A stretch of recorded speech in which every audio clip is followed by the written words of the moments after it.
花狐狸一番迷之操作，竟让摊位的药包瞬间卖空。看到药包的效果后，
他也消失在了原地。星河还想说些什么，但他此刻的心绪有些慌乱，看着他消失的地方，心中有了一种怅然的感觉，是很复杂的一种感觉。刚才裂开的街道仿佛拼接了起来，恢复了原来的样子。七主你没事吧？七主你还好吗？他们三人急匆匆地冲了过来，仔细地查看他有没有受伤。此刻的三人脸色发白，眼眸泛红，看起来有些狼狈，周身的气息也都不对。看着地上倒着的杀手，星河知道他们也经历了一场战斗。温南希看着七主满是自责的神色，花狐狸的眼里还带着嗜血的红，冷冽的萧寂寒周身还涌动着杀意，他们都在等着七主的回应。我没事。星河的神色平静，也没有责怪。可越是这样，三人的心中就越是慌乱。七主，是我们没保护好你，你想对我们做什么都可以，要打要骂都行。七主，你动手刺我2下，我心里还能好受一些。萧寂寒动了动嘴唇，终是不知该说些什么。这一次他们没保护好七主，甚至不知道发生了什么，后怕的感觉始终压在他们的心底。我真的没事，你们不要自责，对方算到了你们的实力，专门找机会拖住你们，不是你们的错。温南希感觉到了一种疏离感，此刻的心中有些慌乱，想说些什么，可看到七主疲惫的神色，他知道现在他需要的是休息。没事就好，累了吧？我们先回家吧，这里的事情城主会安排人处理的。回去的路上，温南希小心呵护，生怕让星河感到不舒服。那些人是被雇佣的杀手，其中有人像是兽皇城陈家的功夫，我会弄清楚这件事，处理掉要牵扯其中的所有人。妻主，对不起。感受到了他情绪的低落，星河的语调也柔和了起来。温南希，你不用自责的，我知道你们尽力了，那只猫就是针对我的陷阱，不是你们的过错。不，妻主不要如此说，都是我的错。若是他身体没事，用秘法提升实力战斗，也不会发生这样的事了。星河似是想起了什么，第5集那天你回来晚了，身上还带有血腥的气息，是不是也遇到这样的杀手了？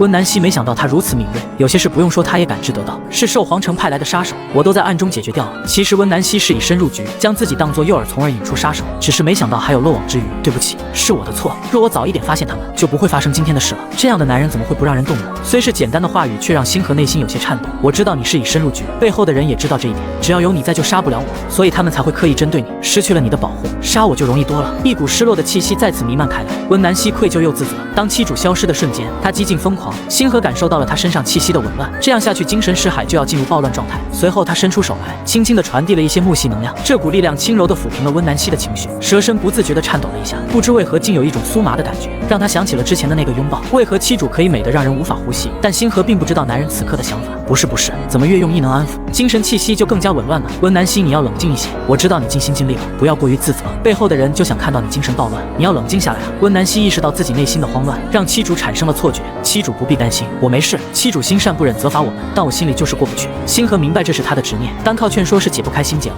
只怪现在的自己太弱，自身安危还要靠自己才行。花狐狸和大银毛也是一副无精打采的样子，此时都耷拉着耳朵和尾巴。实名羡慕温南希，他还能驮着妻主说话。陷入自责的花狐狸，本来压制的火毒差点再次涌了上来，真是忍一时越想越气。而萧寂寒的周身仿佛冰锥一样，此刻他身上的杀意浓烈，清冽的眼眸里也带着神秘的血色寒芒。回到家后，星河就被强制去休息，晚饭就由3个人分别承担了。星河想来也没有拒绝，这3个男人的心思太深了，一时半会他们都走不出来，只能靠时间来抚平他们的执念了。上次温南希的那一吻，空间奖励了不少药材，正好可以利用一下。感受到星河的想法，系统连连惊呼：宿主，你要用药浴的方式淬炼身体吗？这样逆天的方式会带来极大痛苦，求求宿主不要用这样的方式，若是半途失败，身体还会变虚弱，弄不好甚至会丢了性命。宿主，只要和兽夫们贴就不用如此了。宿主三思啊！看着星河没有停止的意思，系统都要心疼死了。宿主，你不能出事啊！你出事了我怎么办啊？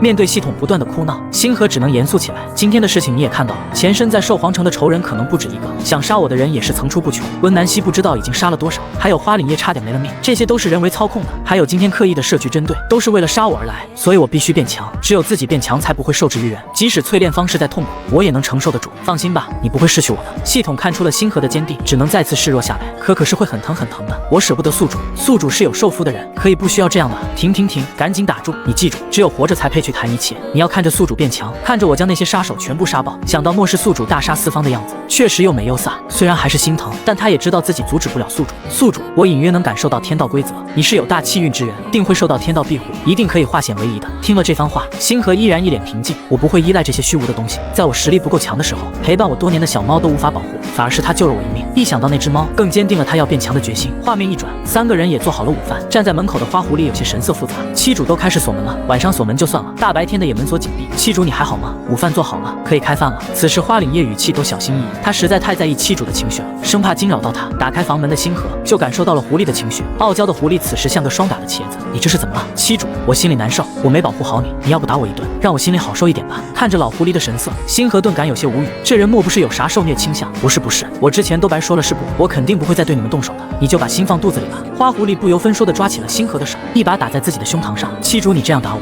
这样打我会好受一点。妻主的手真软和，真想握着不松开啊！没想到老狐狸来这一招，落在胸膛的那一刻，让他想到了那天的晚上。不用，你别自责啊，真的不用。好你个老狐狸，你就随时随地的诱惑我，你是不是难打几吗？这哪是打你？我问你，这哪里是打你？你这是显摆你的身材好吗？此时花岭叶反而有些委屈起来。妻主，你不喜欢这样吗？他不知道如何讨好妻主，只记得徐家的人都是这么争风吃醋的。那我记得应该是这样的。对，还要有肢体接触。天啊，这老狐狸是变孔雀了吗？怎么感觉随时随地都要开屏了？不是喜欢不喜欢的问题。那个，我现在饿了，我要吃饭。狐狸眼依然痴缠地看着星河。对，先吃饭，不能饿着妻主。受夫守则第1条，喂饱妻主是最重要的事。听到这句话，星河差点被呛了过去。这什么受夫准则？什么虎狼之词？这是还真是让人浮想翩翩啊！刚走到桌前，温南希就给他拉了凳子，萧寂寒也递上了碗筷。妻主请吃。这一副专门伺候的样子，让星河的嘴角抽了又抽。其实你们不用这样，都坐下一起吃吧。我们现在没资格吃饭，请妻主吃吧。这是他们自我惩罚的方式。看到他们这样，星河神色更加柔和起来。你们站着我不习惯，也吃不下去饭了。你们没有什么过错，听话，一起坐下吃吧，好不好？女人只是夹了一口菜，竟让3个受夫争风吃醋。妻主，你尝一尝这道菜。妻主，你尝我这个，我这是按照你的口味量身定制。七主，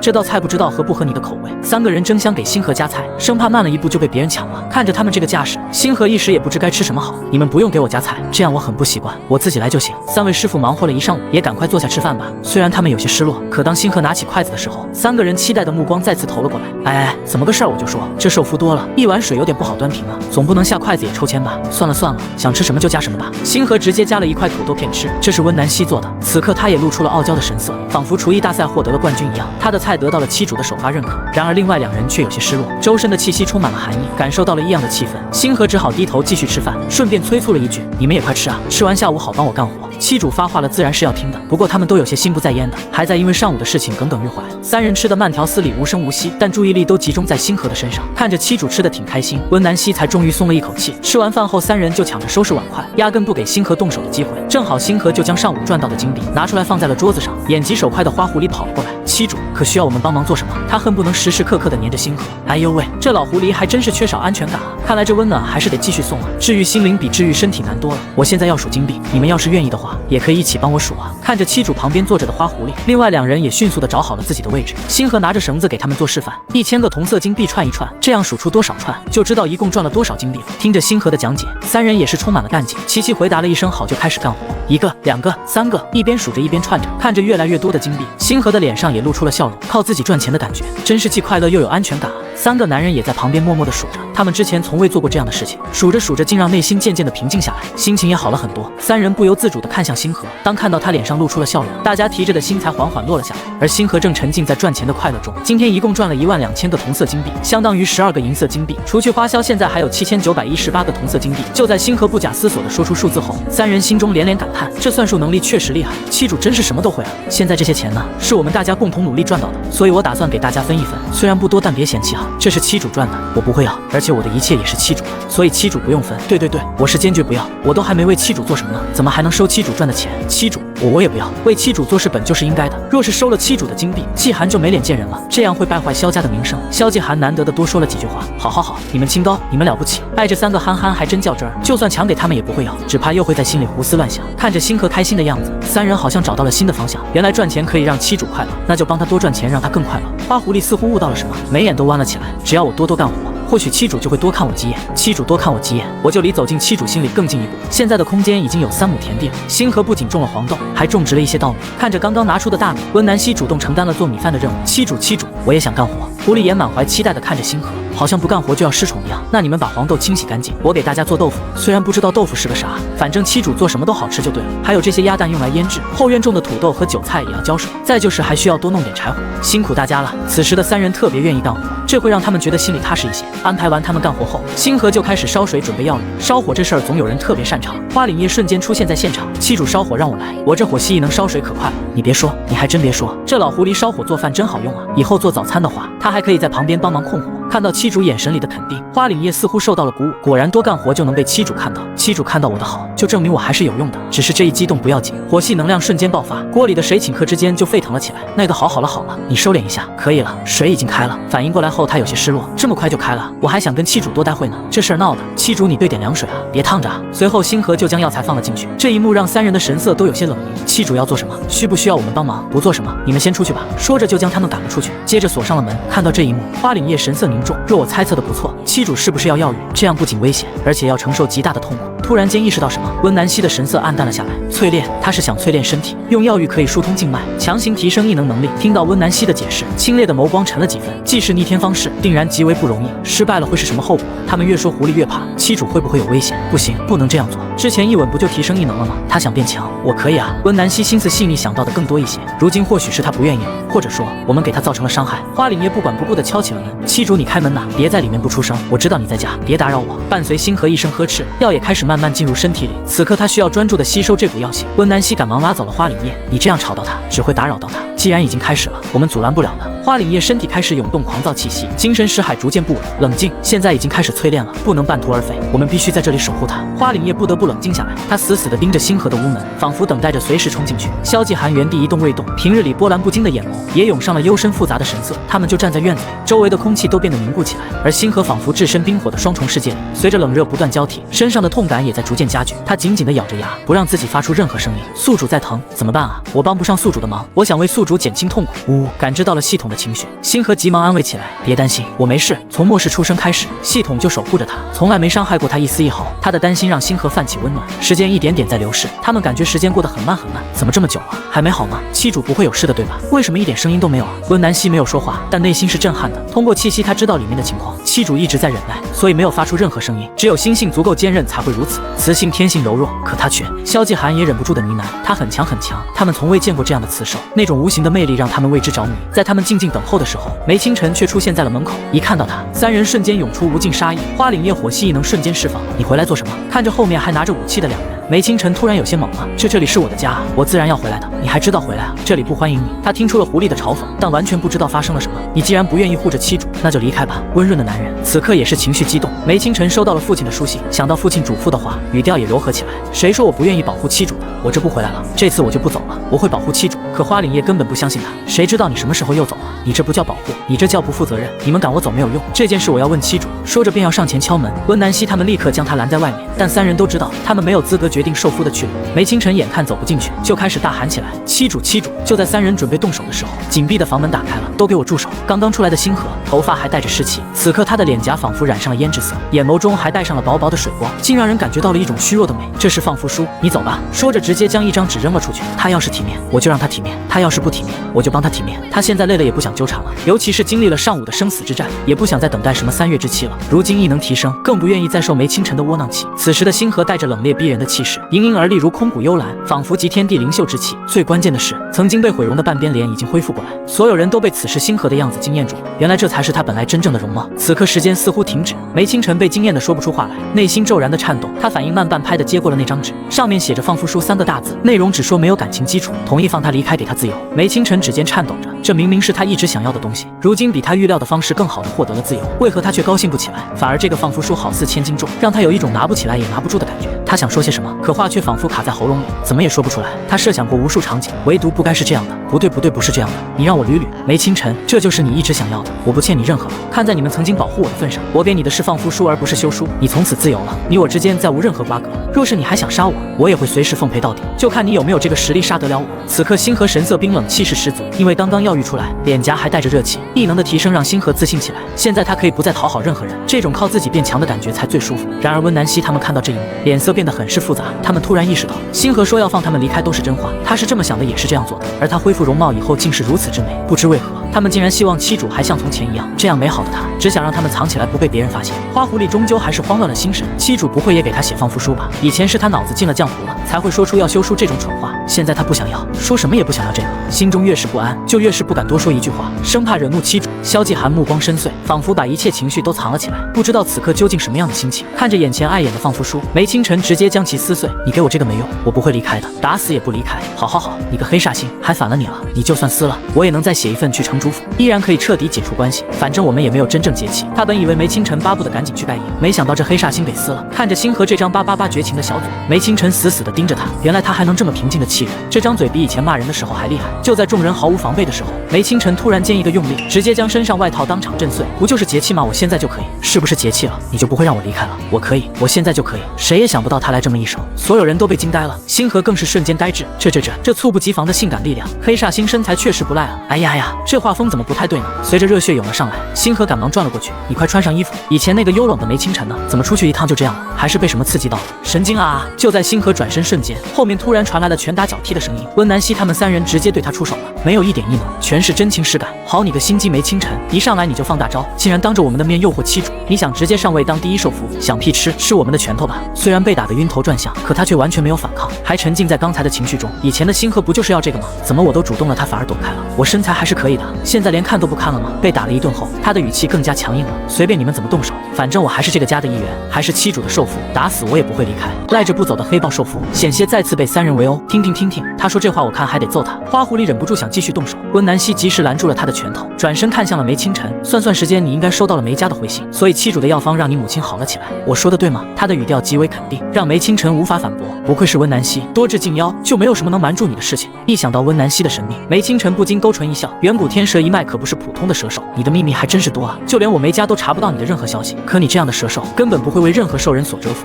而你却跟着苏家主回到了苏家，并且成为了星河的受父。来，你告诉我到底为什么？回答我。梅清晨知道温南希是最神秘的一个人，超越了世家古籍中所有的记载。这样的人必定不会像表面看的那么简单。温南希只是淡淡一笑，很是从容。无论是什么，我都不会伤害妻主一丝一毫，我会一直陪着他，守护他。花狐狸早就按耐不住了。梅清晨，你用不着在这里质问这个那个的，我不管你什么理由，反正你回来就是目的不纯，我们这里不欢迎你。说着就拉开架势，恨不能立刻上去给他几拳。看到他们反应如此强烈，梅清晨也意识到了什么，一个个的这么不对劲，到底怎么了？这段时间一定发生了什么。想到上午的事情，萧继寒仍然心有余悸。你既然无法保护妻主，就不用坚持做妻主的受缚了。今天妻主遇到了刺杀，杀手将我们隔绝开来，差一点。萧继寒不敢继续往下想，只感觉呼吸一滞。若是作为妻主的受缚，你已经失职了。受缚第一守则，保护妻主你都没做到。梅清晨脸色煞白，瞬间收敛了所有的神色，看着星河的背影低声恳求：“对不起，妻主，请再给我一次机会吧。”冰冷又疏离的声音随之传来：“梅清晨，我已经不需要你了，你还是走吧。一会我再给你写张放负书，咱们好聚好散，别留遗憾。”听着星河的话，他只觉心口沉闷的厉害，就是晚了一个上午，一切就都变了样。他突然明白了回旋镖的滋味，我不会收，你写一张我就撕一张，反正我是不会走的。好啊，梅清晨，你听好了，我不想再看到你。爽啊！早就想对他说这句话了，真是痛快。看着被关上的房门，梅清晨的神色暗了下去。他怎么也没想到，竟有这样被人嫌弃的一天。既然妻主不想看到你，梅清晨，你还是离开这里吧。对，你可别在这里碍眼了，赶紧走吧。反正让妻主不高兴的人，统统都走开。还有那个沈慈安，最好就一直别回来了。温先生依然温润清雅且不容置疑。你脸色不太好，这些天你在哪里就去哪里吧，那里才是你该待的地方。梅清晨深呼吸了几下，心中打定了主意，我不走，我哪里也不会去，就是赖也要赖在这里。说完头也不回的去了自己的房间。然而到了晚饭时间，梅清晨却屁颠屁颠的跑过来，一副准备帮忙做饭的样子。哎呦呦，这是谁啊？不是说打死也不吃妻主做的饭吗？我们现在做的饭也是跟妻主学的，所以你也不能吃药，饭里面下药了哟。一想起以前梅清晨对待妻主的样子，三人还是气愤不已。说了那么无情的话，哪来的脸还回来呢？随后花凛叶便敲响了星河的房门。妻主，吃晚饭了，我不饿不想吃了，你们吃吧，别来打扰我了。刚刚淬炼完身体，他还需要好好的休息休息。眼见妻主不来吃饭，三人也没了什么胃口。傍晚时分，星河正迷迷糊糊睡着的时候，突然间身体被灼热的疼痛所惊醒。当他睁开眼睛的时候，就看到了床边的男人温南希。温南希轻柔地抚摸着他的头发，是我，你没看错，我的本体可以变换大小，所以门锁挡不住我的。看着他怜惜的目光，星河一时也恍惚了心神。妻主，我很担心你，所以原谅我的不请自来。这样温柔如水的眼眸，星河又怎么忍心怪罪于他？温南希很自然地将他揽入怀中，动作轻柔却让他无法挣脱。妻主，别睁开好吗？让我抱一会儿，就一会儿。此刻青竹般淡雅的气息传来，仿佛置身在竹林里，柔声的关怀随之而来。是不是很疼？这种方式是逆天而行，所以一定会很痛苦。星河惊讶地看着眼前的男人，没想到他竟细心地留意着一切。温南希轻轻擦拭着他的额头，眼中满是疼爱。一定很疼的，我好想替你承担这一切。不知为何，此时被温南希这样抱着，星河感觉疼痛缓解了很多。他身上的气息温润柔和，带着春风般的暖意。其实也还好了，不用太过担心。傻瓜，我知道是我没保护好你。你想变强，其实也可以用另一种方式的。星河瞬间一愣，条件反射地问道：还有什么方式？抱着他的温柔先生轻轻地低下了头，仔细观察着星河的反应。当温润的气息缠绕下来的时候，星河不禁轻微地站立了一下，唇齿呢喃之间，温南希沙哑的声音再次响起：这种方式是这样的对吗？系统却有些哭笑不得，第二次就无法升级了，不过也有点用，能安抚宿主身上的疼痛感。也罢，好在宿主对他也是动了情的。此时脸颊微红的星河却不知说什么是好，整个人都酥软地靠在他的怀里。温南希，你真的不离开吗？多至近妖的男人怎么会看不出他的疑惑？灵动眼神里的情绪一览无余。妻主可是有什么想问的？只要妻主想知道的，南希知无不言，言无不尽。细心如他的人，自然知道足够的信任和安全感，才能让妻主对他放下戒备。你当初为何来到苏家，又为何答应做我的受父？虽然我不懂远古天蛇一脉，但应该很强不是吗？对于这个疑问，温南希并不意外，他轻声地解释起来：2年前我醒来的时候，是在一片竹林中，只不过当时身负重伤，因此还引来了大量的变异兽。这时候是你父亲救了我，而我已经没有了过去的记忆，但却知道应该知恩图报。他说他的女儿生病了，性格与小时候完全相反，为了保护女儿不受伤害，让我做他女儿的受父。我们以3年为期限，3年后他女儿的病好了，我也就报答完恩情了。听到这番话，星河神色为之一震，还有半年就到了3年之期。系统，你之前说这具身体本来就是我的，到底怎么回事？我感受到宿主本来就是这个世界的人，但被人恶意的动了手脚，不仅把你的灵魂送去了末世，还在这里植入了恶念灵魂，因此才伤害了本该属于你的受父。不过宿主不用担心了，恶念灵魂早已烟消云散，现在的你就是真正的你。难怪我感觉这具身体很舒服，并没有任何不适的感觉，只是很多小时候的记忆是模糊的，我想不起来了。宿主别着急，总会想起来的。苏家主应该知道你的灵魂被占据了，所以他既不跟前身亲近，又不会缺他任何东西。温南希看着他没有说话，不由得担心起来。妻主，那只是我之前前答应父亲的话，现在的我是不会离开你的。看出星河脸上还有疑惑的神色，温南希继续讲述起来。虽然我失去了以前的记忆，但还拥有远古天蛇的传承，所以脑海里会不时的涌现出一些信息。当初在南方竹林里，温南希受了很重的伤，所以上午才无法施展远古秘法，否则哪怕就算被反噬，他也会及时的救下星河。星河的神色更加柔和起来。谢谢你告诉我这些，傻瓜，我是你的受夫啊，你想知道什么我都会告诉你。说着，他便掀开手腕，露出红纱。七主，你若想提升实力，我也可以把一切都给你。星河看着那红纱，听着温暖的话，不知为何脸竟热得发烫起来。宿主，雄兽给雌兽展示红纱，就是说他愿意为你奉献一切啊。他知道你可以用这种方式提升实力。突然涌上的灼痛感让他无法听清系统后面的话，他只感觉自己仿佛置身于火焰中。宿主，这是淬炼身体的后遗症，那药效太过霸道了。宿主，你要坚持住啊！此刻的星河意识模糊起来，热好热，仿佛药效不断淬炼身体一样。温南希心疼地抱着他。七主，你怎么了？男人身上的清凉的气息让他感觉舒适很多，忍不住的往里靠得更紧起来，看着眸光盈盈，又有一丝楚楚可怜的星河。温南希轻叹一声，真拿你没办法。随后他双腿化为蛇尾，将星河卷在怀里。蛇尾天然的冰凉感让星河好受了很多。淬炼的后遗症原来是这样的，星河简直欲哭无泪，这还不如让他跟受夫结气了呢。温南希用蛇尾锁住了星河，沁凉的气息再次传来。这一刻，星河仿佛置身在青竹林中，凉风在轻轻吹拂。宿主，这个时候不适合结气，若是药效传递给受夫，他的身体也会出现问题的。星河瞬间清醒了不少，他不会让他承受任何风险，不能。温柔的声音在他耳边响起，我知道现在不是时候。温先生自然明白他的意思。七主，蛇兽只是天生冷血，但并非冷情。紧接着他便划破手腕，放到了星河的嘴边，乖喝了它，这样就没事了。看着温南希这样，星河眼中都泛起了水雾。我说了，就算为了我，你们也不要伤害自己。怎么一个两个的都割手臂啊？我不要流血，我不要喝。软糯的声音满是拒绝。若是这样有用的话，只怕他之后还会伤害自己。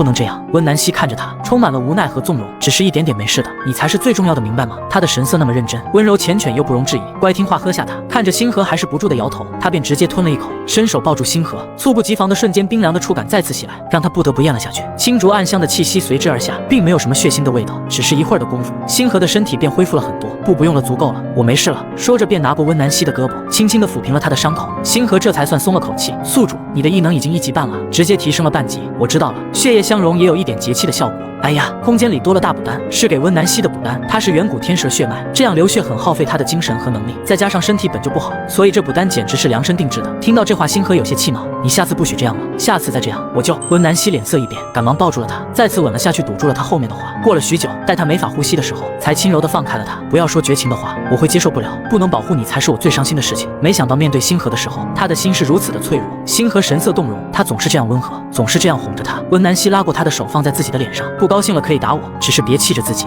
我不敢想象，你若是出事了，我会做出什么疯狂的事情。你的情绪不用刻意收敛，不高兴就发泄出来。星河的心仿佛被攥紧了一样，连忙将手收了回来。我才不会动手，我又没有虐待人的倾向。看着他闹小性子的样子，温南希眉眼含笑，我知道了。说着又轻柔地擦了擦他的嘴角，殊不知他的手指隐隐带起了一丝热度。这温柔先生怎么总感觉无形中在撩拨我啊？然而咕噜咕噜的声音不合时宜地响了起来。星河顿感有些尴尬，饿了吧？锅里热着饭呢，我去给你端过来。我没那么娇气，可以去灶屋吃饭的，我担心有人会影响你的心情，你懂的。星河一下子反应过来，现在家里还多了个梅清晨呢。画面一转，温南希细心地照顾着他吃饭，享受着属于两人的独处时光。星河的神色也好了很多，似是想起了什么，想听听他的想法。我若是再写放负书，强行让他离开会如何？梅清晨之前的态度还是让他耿耿于怀。温南希正在夹菜的动作瞬间一顿，沉默片刻，还是如实开口，就算是那样，他也不会离开的，他还会想尽办法留下来的。虽有预料，但还是有些惊讶，这不是他想要的自由吗？所以他留下来是不是有什么目的？按理说梅家只有他一个继承人，他应该巴不得离开才是。温南希知道妻主的聪慧，总能清醒地看出事情的本质。他父母应该交代了他什么？梅家血脉比较特殊，据说能够通灵，每次面对极难选择，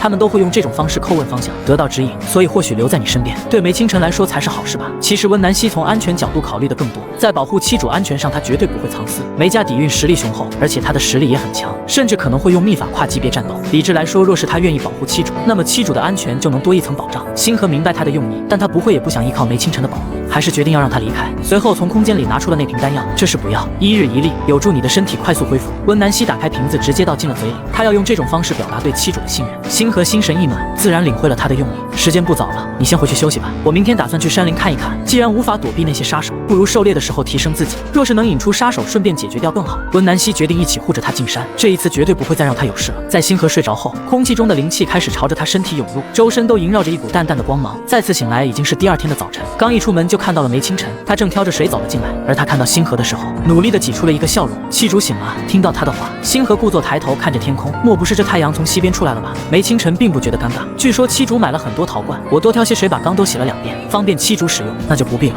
无事献殷勤肯定没安好心。梅清晨脸上的表情有些僵硬，只能深吸几口气，放轻语调：七主不必客气，这本就是我该做的事情，我还可以伺候七主洗漱。此时的梅清晨怕死了放符书，生怕一不小心再领一个修符书，刚要放下水桶的瞬间，却被推了一把：你走开，我不需要你做任何事。只是这一下让梅清晨连退数步，他虽然没用力气，但也不是轻易就能被推开的。你的异能增强了。星河迅速运转木系异能，随着力量在手上涌动，身上散发出了一股绿色的光芒。异能2级，这才多长时间，他竟然将异能提升了2级，从未见过这么快的修炼速度。他们几个如今也只是3级异能，已经算是天赋极高的奇才了。梅清晨第一次用如此震惊的眼神看着他，眼前的雌兽容貌恢复了，变得很美，而且气质独特，仿若幽兰。如今放眼兽皇城也是无人可比。听到声音的2人立刻冲了出来，看到梅清晨站在七主面前，他们赶忙挡在了前面。梅清晨，你又要做什么？梅清晨，我们绝对不允许你伤害七主。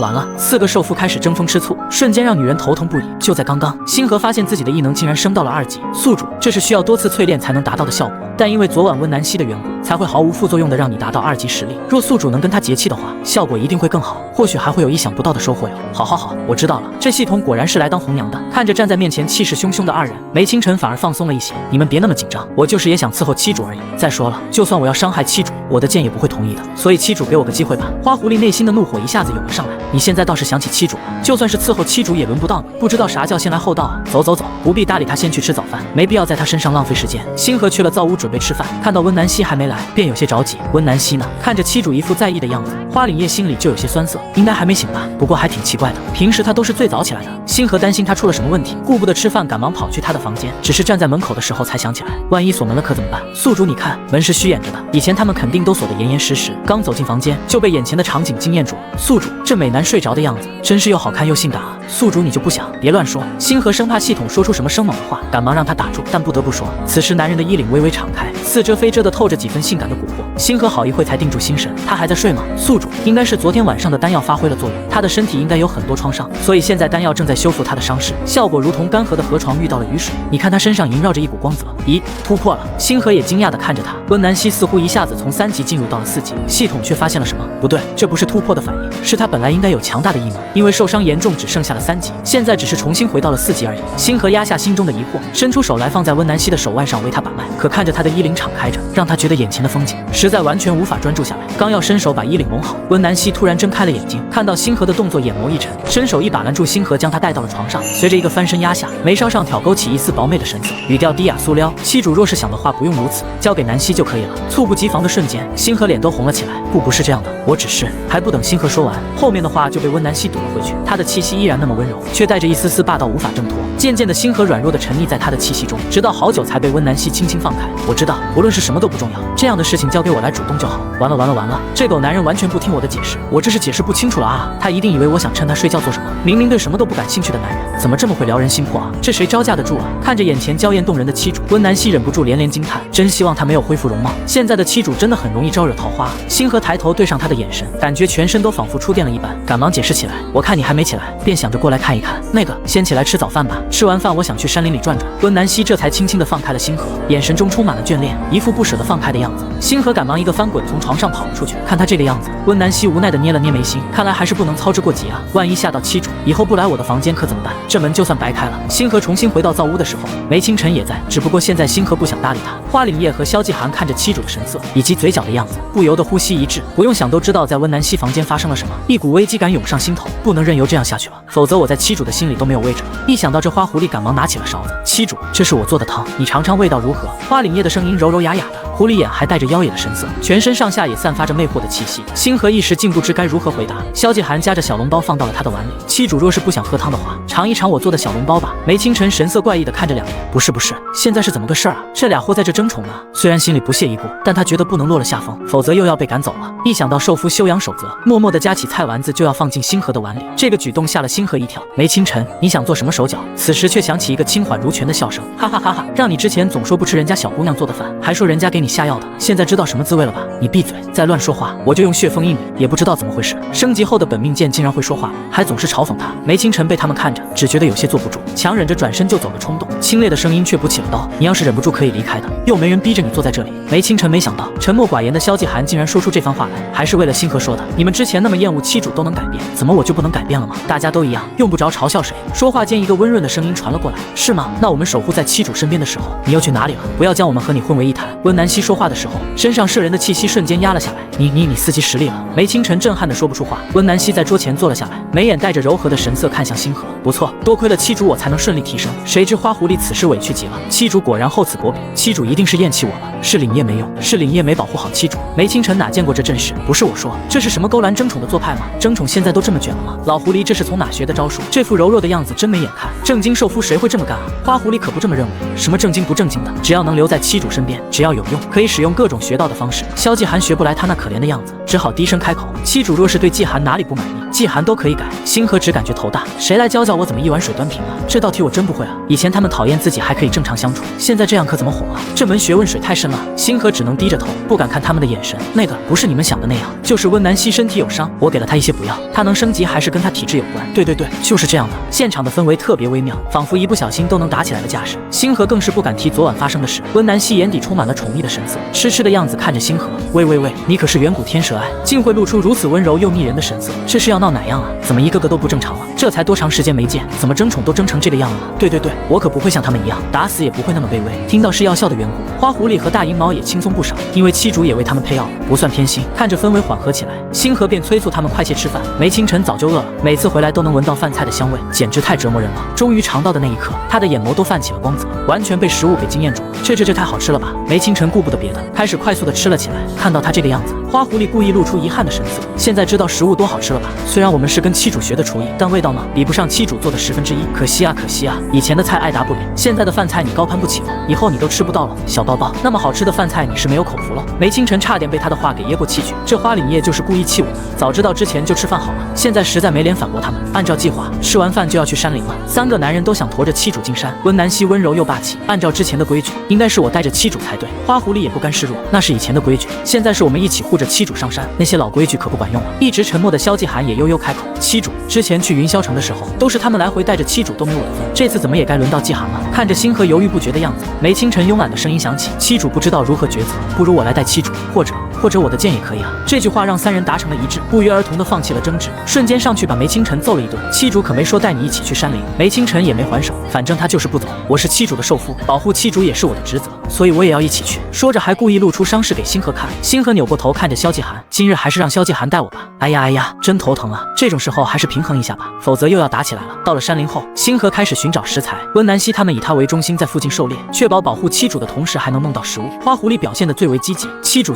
我来帮你采药吧。之前我都采过药，现在也有经验了。别，这些草药都有毒，你不要乱动。用这些草药可以配置一些迷药，关键时候可以防身使用。花狐狸听到这话有些落寞，要是他们能保护好妻主，妻主也不用想这些方法了。接着又在山林里发现了青椒和辣椒，星河实在是太激动了。有了这2样东西，有些菜就会变得格外美味。青椒炒肉就着大米饭最香了。正在星河高兴的时候，一个悠悠的声音在耳边响起：“这东西不能吃，否则这样红彤彤的东西，这么显眼早就被人摘没了。”切，那是你什么都不懂。辣椒还可以用来做辣椒酱，妻主说能吃那就一定能吃。妻主他不懂，我帮妻主摘这些辣椒。温南希和萧继寒打猎回来，也都帮忙采摘起来。虽然梅清晨觉得自己好心不被领情，但还是口嫌体正的跟着一起采摘。这一趟来山里算是满载而归。几人刚回到家的时候，就在门口看到了一辆华丽的马车。看到马车上的图腾，温南希神色一凛，这是云家的马车，那样的云纹是云家独特的标记，外人是不敢使用的。云城主的人吗？他们为什么会来这里？是不是跟昨天的刺杀有关？3人你一言我一语的猜测起来。听到这边的动静，马车旁边的管事赶忙走了过来。当他看到星河的容貌时，都愣了一下，怎么跟传言不符啊？但少城主有过交代，不能误伤。星河姑娘你好，我是城主府的管家，我家少城主得知昨天姑娘遇到了刺客，是他没管理好云霄城的治安，让我送来一些东西赔罪，顺便给姑娘压惊。云少城主，星河完全不了解这个人，只是昨天才第一次听过他的事情，只记得说这人身体不太好。他本能的看向温南希，眼神里充满了疑惑的神色。3人都是眉心紧蹙，显然现在的情况有些不太对劲。接收到了妻主的求助，温南希直接开口回复：“云管家，你们少城主可是有什么别的事情？”直截了当的一句话，让云管家心里一惊，不愧是苏家主亲自为女儿挑选的受妇。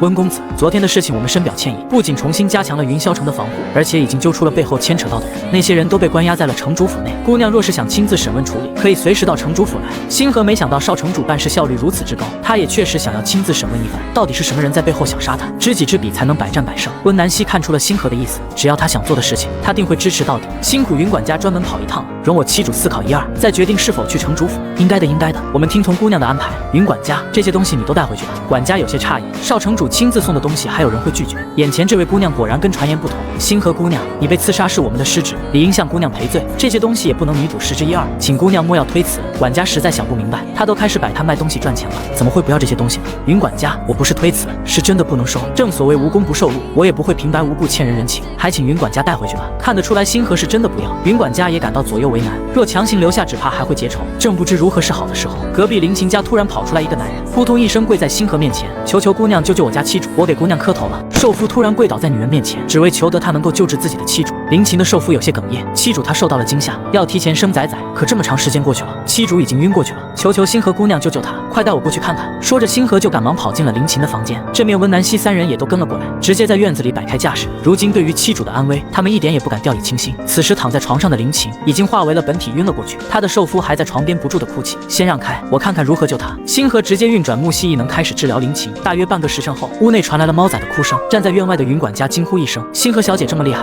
果然跟家主打探的消息差不多，这医术可比巫医厉害太多了。当初大小姐受到惊吓，提前生了少城主，这才导致少城主有些体弱。没一会儿，林琴抱着猫兽仔出现在了门口。我没事了，是星河妹子救了我们母子。林琴的人品的确不错，前身遭到全村排挤的时候，林琴依然还会帮衬一二。星河看着眼前的猫仔仔，眉眼都带着灿烂柔和的光泽。妻主这时候好温柔啊，可恶啊，真想变成那只猫，这样就可以被妻主抱着抚摸了。云霄城内，匆忙赶回来的管家正在讲述所见所闻。启禀城主，属下送去的东西，苏小姐连看都没看就拒绝了。属下觉得她跟寿皇城的传言一点都不一样。一听这话，云老爷子来了兴趣，那你是怎么看的？仔细说说你的看法。苏小姐的容貌并不丑陋，相反不仅气质独特，而且很美，甚至那些贵女雌兽都比不上她。在面对丰厚的礼物时，神色平静，不为所动；而听到杀手被抓的时候，眼神又充满了坚定果敢。最关键的是，她还会医术。属下见她救治了邻居家的母子，而且她对小孩子很有耐心。所有的一切都与传言不符，所以属下猜测有人在故意败坏她的名声。云老爷子有些震惊，想起从前不禁感叹起来。苏志红的智慧能力远非常人能比，他的女儿自然差不了。当年他带着那小丫头来过云霄城，那姑娘聪慧灵透，却会藏拙，从来都是不显山不漏水。云老爷子当时印象很深刻，按照星河当时的长相，长大了也应该很漂亮。而且苏家主到哪里都带着自己女儿，说起女儿都是骄傲的神色。至于苏家的妻主是谁，还真没人知道。属下觉得苏小姐真的很不错。有人看到他们去山里狩猎，由此可见苏小姐并非好吃懒做，而且苏小姐还会摆摊卖东西，很多雌兽都做不到这些。对了，你说她会医术，那我也想请她为青兰瞧瞧身体。说起孙子云青兰，他就忍不住的忧愁叹气。你去将事情跟青兰说一声，他们小时候还见过，他过目不忘，应该会有印象的。回到北罗部落，星河用灵泉水熬了米汤送给林琴，给她喝点米汤应该会好一些。林琴对她充满了感激，大妹子，我们真不知道如何感谢你才好，你的恩情我们全家一定会好好报答。林大姐，你不必跟我客气，以前你也帮过我。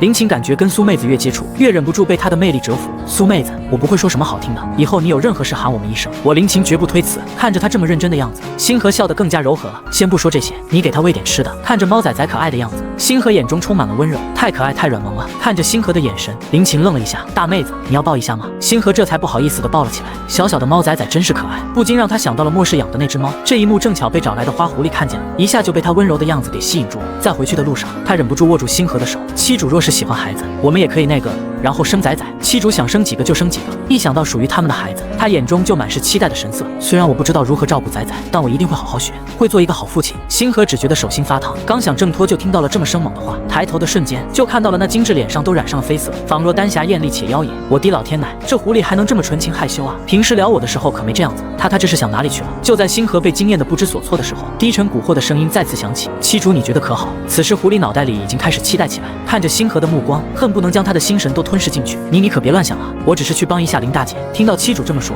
花狐狸情绪有些低落。此刻的星河依然是清醒的，他还有很多事情要做。兽氏大陆充满危机，好好活下去，不断变强才是最重要的。别忘了，现在还有人想要刺杀我，想让我死。花凛夜脸色一变，妻主刚遇到刺杀，他都没保护好妻主，怎么还敢去想这些风花雪月的？对不起妻主。是凛夜没有保护好你。这老狐狸好像开始粘人了。从精神尸海把他解救出来以后，就开始变得有点不同了呢。花凛夜，你不用说对不起，你没有错，别总自责好吗？说完这些，星河就进了院里，看着他离去的背影，狐狸眼里露出了迷惑的神色。一定是妻主还不信任我，所以才不愿意跟我结契的。只有结契了，妻主才不会赶我离开。一想到梅清晨领到的放符书，他的心里就更加慌乱起来。应该怎么讨好妻主来着？对，应该去问问林琴的寿服，说不定还能学到一些经验。毕竟他们都已经结契了。回到家里，星河就开始腌制咸鸭蛋。梅清晨有些好奇，妻主这是在做什么？我也来帮你一起做吧。星河还没说话，一把折扇直接将梅清晨挡了出去。不用，别碍着妻主做事。还是说你不想吃晚饭了？一听不能吃饭，梅清晨顿时不敢再往前凑了，闷闷地站在那里不再说话。远处的萧继寒正在将辣椒挂在门边，看了一眼吃瘪的梅清晨，没说什么，继续干活。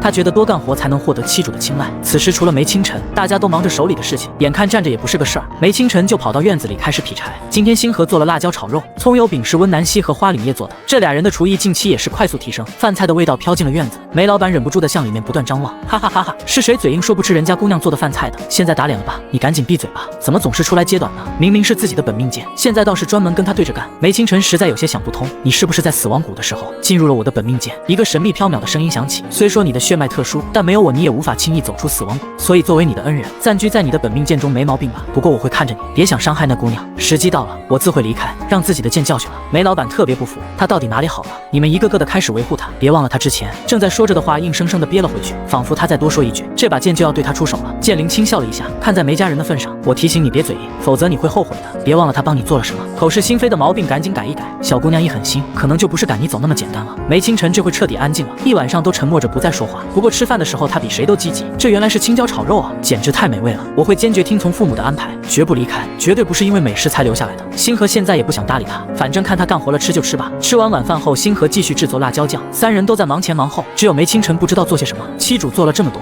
是要去云霄城卖吗？我打算去城主府看一看，弄清楚背后杀我的是什么人。既然要去一趟，不如早晨卖完肉酱再去，反正对星河来说，变强赚钱报仇三样都不耽误。自从异能到2级以后，感觉身体都变得轻盈起来，干活的速度也变快不少。梅清晨看着星河一直忙到天黑，内心都有些惊讶，这个雌兽现在这么拼的吗？明明又饿不着，却要靠摆摊赚钱。对了，他有钱啊！想到这里，立刻拿出了空间袋，递到了星河面前。妻主若是需要钱，我这里有大量的金币，你可以随便用，不过我再去钱庄取就是了。然而想象中感激的场景并未出现，星河只是冷冷的扫了一眼就拒绝了他。不用，你留着自己花吧。妻主不用客气，寿夫给你金币是天经地义的事情，他们不给你我给你。梅家有的是钱，妻主不必如此辛苦摆摊了。这梅清晨又吃错药了吧？为了留下还真是无所不用其极啊！别，我没觉得摆摊辛苦，你的东西我也不会要。还有啊，谢谢你的3瓜俩枣。星河实在懒得再跟他解释什么，继续忙活着做辣椒酱了。站在旁边的温南希实在看不下去了。梅清晨，你不了解妻主，不要用你的想法去揣测他。我的一切都是妻主的，你以为他会缺金币吗？妻主跟你想的完全不一样。这边星河忙完就回屋休息了。梅清晨有些疑惑，想要问个清楚，哪想到门却根本推不开。正在疑惑的时候，花凛夜冷笑起来，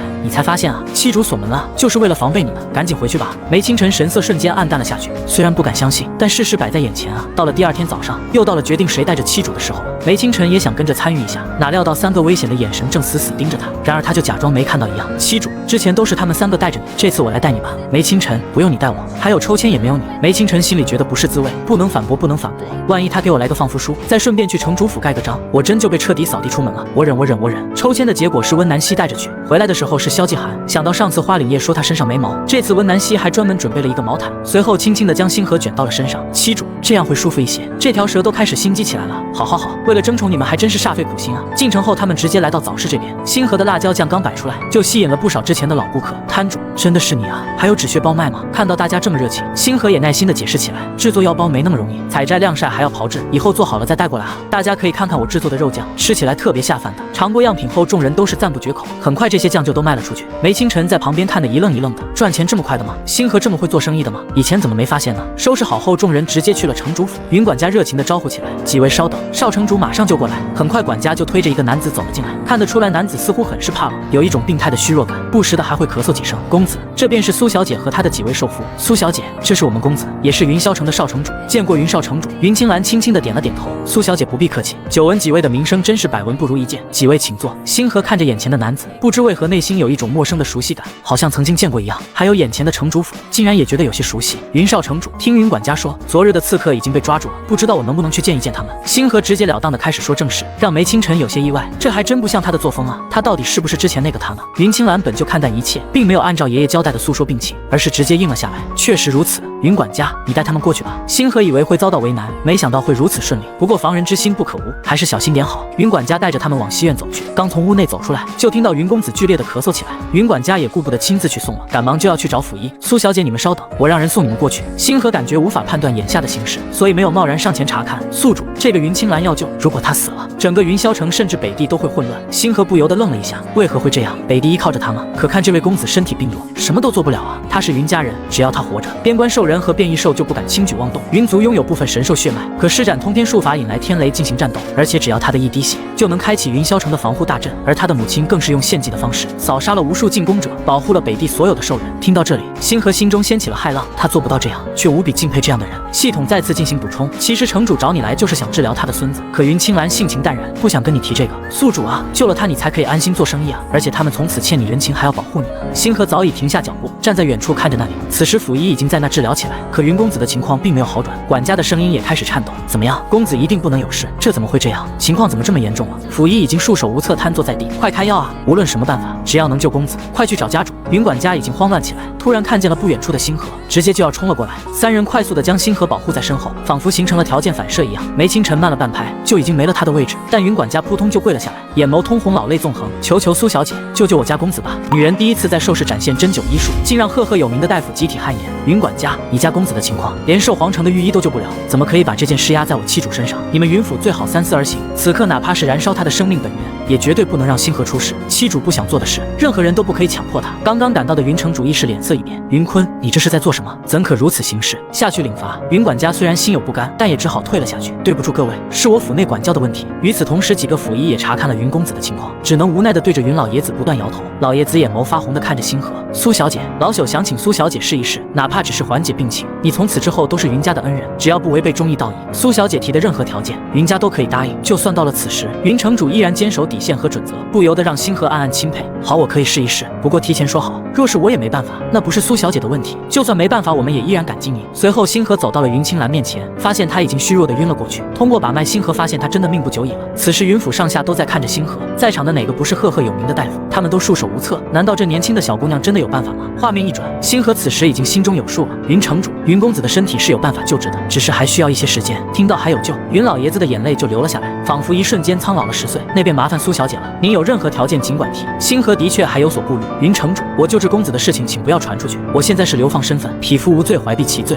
我之所以愿意出手，是因为云家为守卫北境做出的牺牲和贡献，你们值得敬重。所以城主可以放心，我会尽全力救治云公子的。星河的话让老人家眼眶一热，竟让眼前的小辈感动到。世人早已习惯了他们的守护，而能记住这些的人却少之又少。苏志红有个好女儿啊，怪不得曾经那么宝贝自己闺女。苏小姐放心，我绝对会封锁全部消息，不会泄露出去半点。星河继续嘱咐起来，等云公子身体好了，云城主也不要让旁人知晓。自古功高盖主，兽皇城某些人忌惮云家，必然会做出对云家不利的事情来。云家众人再次受到震动，没想到星河姑娘小年纪还有这样的智慧，能将局势看得这么清楚。温南希他们神色动容，仿佛这一刻他们才真正认识了星河。他身上有一种说不出的韧劲，是那样的独立耀眼。这真是我认识的那个星河吗？父亲说他智慧不凡，只是藏起了锋芒，难不成是真的吗？原来他真的什么都看得清清楚楚。随后星河写了一些药方，府内很快就按照要求将所需东西准备齐全了。他需要脱衣，我要为他针灸治疗，这是最有效的方式。若是介意的话，也可以改为更温和的方式，只是那样见效就会很慢。一听这话，花狐狸着急起来了。脱衣服那怎么能行呢？要是以后云公子让妻主负责可怎么办？萧寂寒手只微颤了一下，之前妻主为他治疗寒症的时候，为什么却说不需要脱衣服？温南希温润的眼神也变得如墨幽深，无人能窥见半分波澜。梅清晨更是神色凝重，母亲常年生病，他自然知道针灸这种治疗方式。据说针灸是失传的一种效果极好的治疗方式。府医也激动地应和道：确实如此，只是我等从未见过真的有人使用针灸。苏小姐，不知我等是否可以在旁边帮忙？刚从震惊中回过神的云老爷子赶忙开口：苏小姐尽管按照自己的方式治疗，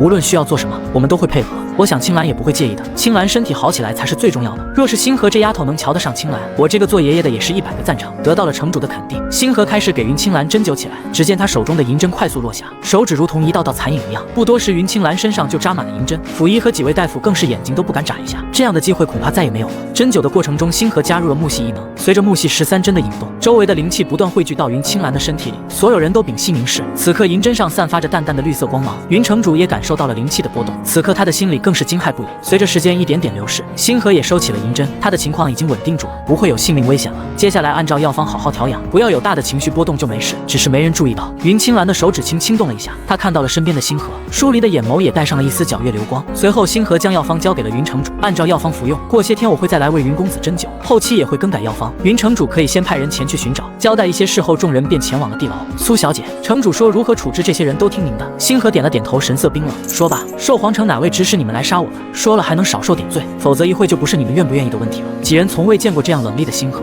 仿佛天生的上位者一样。今日的他与平时完全不同。呵呵，苏星河，我们就是要杀了你，你就是该死。七主无需跟他们废话，直接用刑他们就老实了，不用七主动手，我来用刑。他们是被驯化出来的死士，用刑是没用的。我配置了点药，正好用他们试一试效果如何。不过3个杀手可不相信你一个草包恶词还会配药，我告诉你别白费心机了，想报仇就杀了我们，没什么人指使。其中一人正要准备做什么，突然间本命剑迅速扫过，剑气瞬间将他们嘴里的毒牙拔掉，3人疼得直接叫了起来。梅清晨反应过来，直接抓住了本命剑，生怕他在做什么事情。梅清晨，不许对你的剑做什么，他刚刚帮了我，这3颗毒牙是他们自尽用的。说着，星河的手指轻触了一下剑身，剑灵，谢谢你。这把剑也围着星河转了一圈，可爱的样子逗笑了星河。旁边的花狐狸却感到了危机感，得，现在连一把剑都要跟我们争七主了吗？温南希和萧继寒也表示深有同感。那天剑灵的声音明显就是男子，此刻的3人酸酸的样子都写脸上了。紧接着温南希轻抬手指，几根竹条直接将他们钉在了后面的墙壁上。再敢出言不逊，我会让你们后悔说出的每一句话。侮辱了七主，想死可没那么容易。温南希化身护气狂魔，周身都散发着幽寒的杀意，这还是星河第一次见到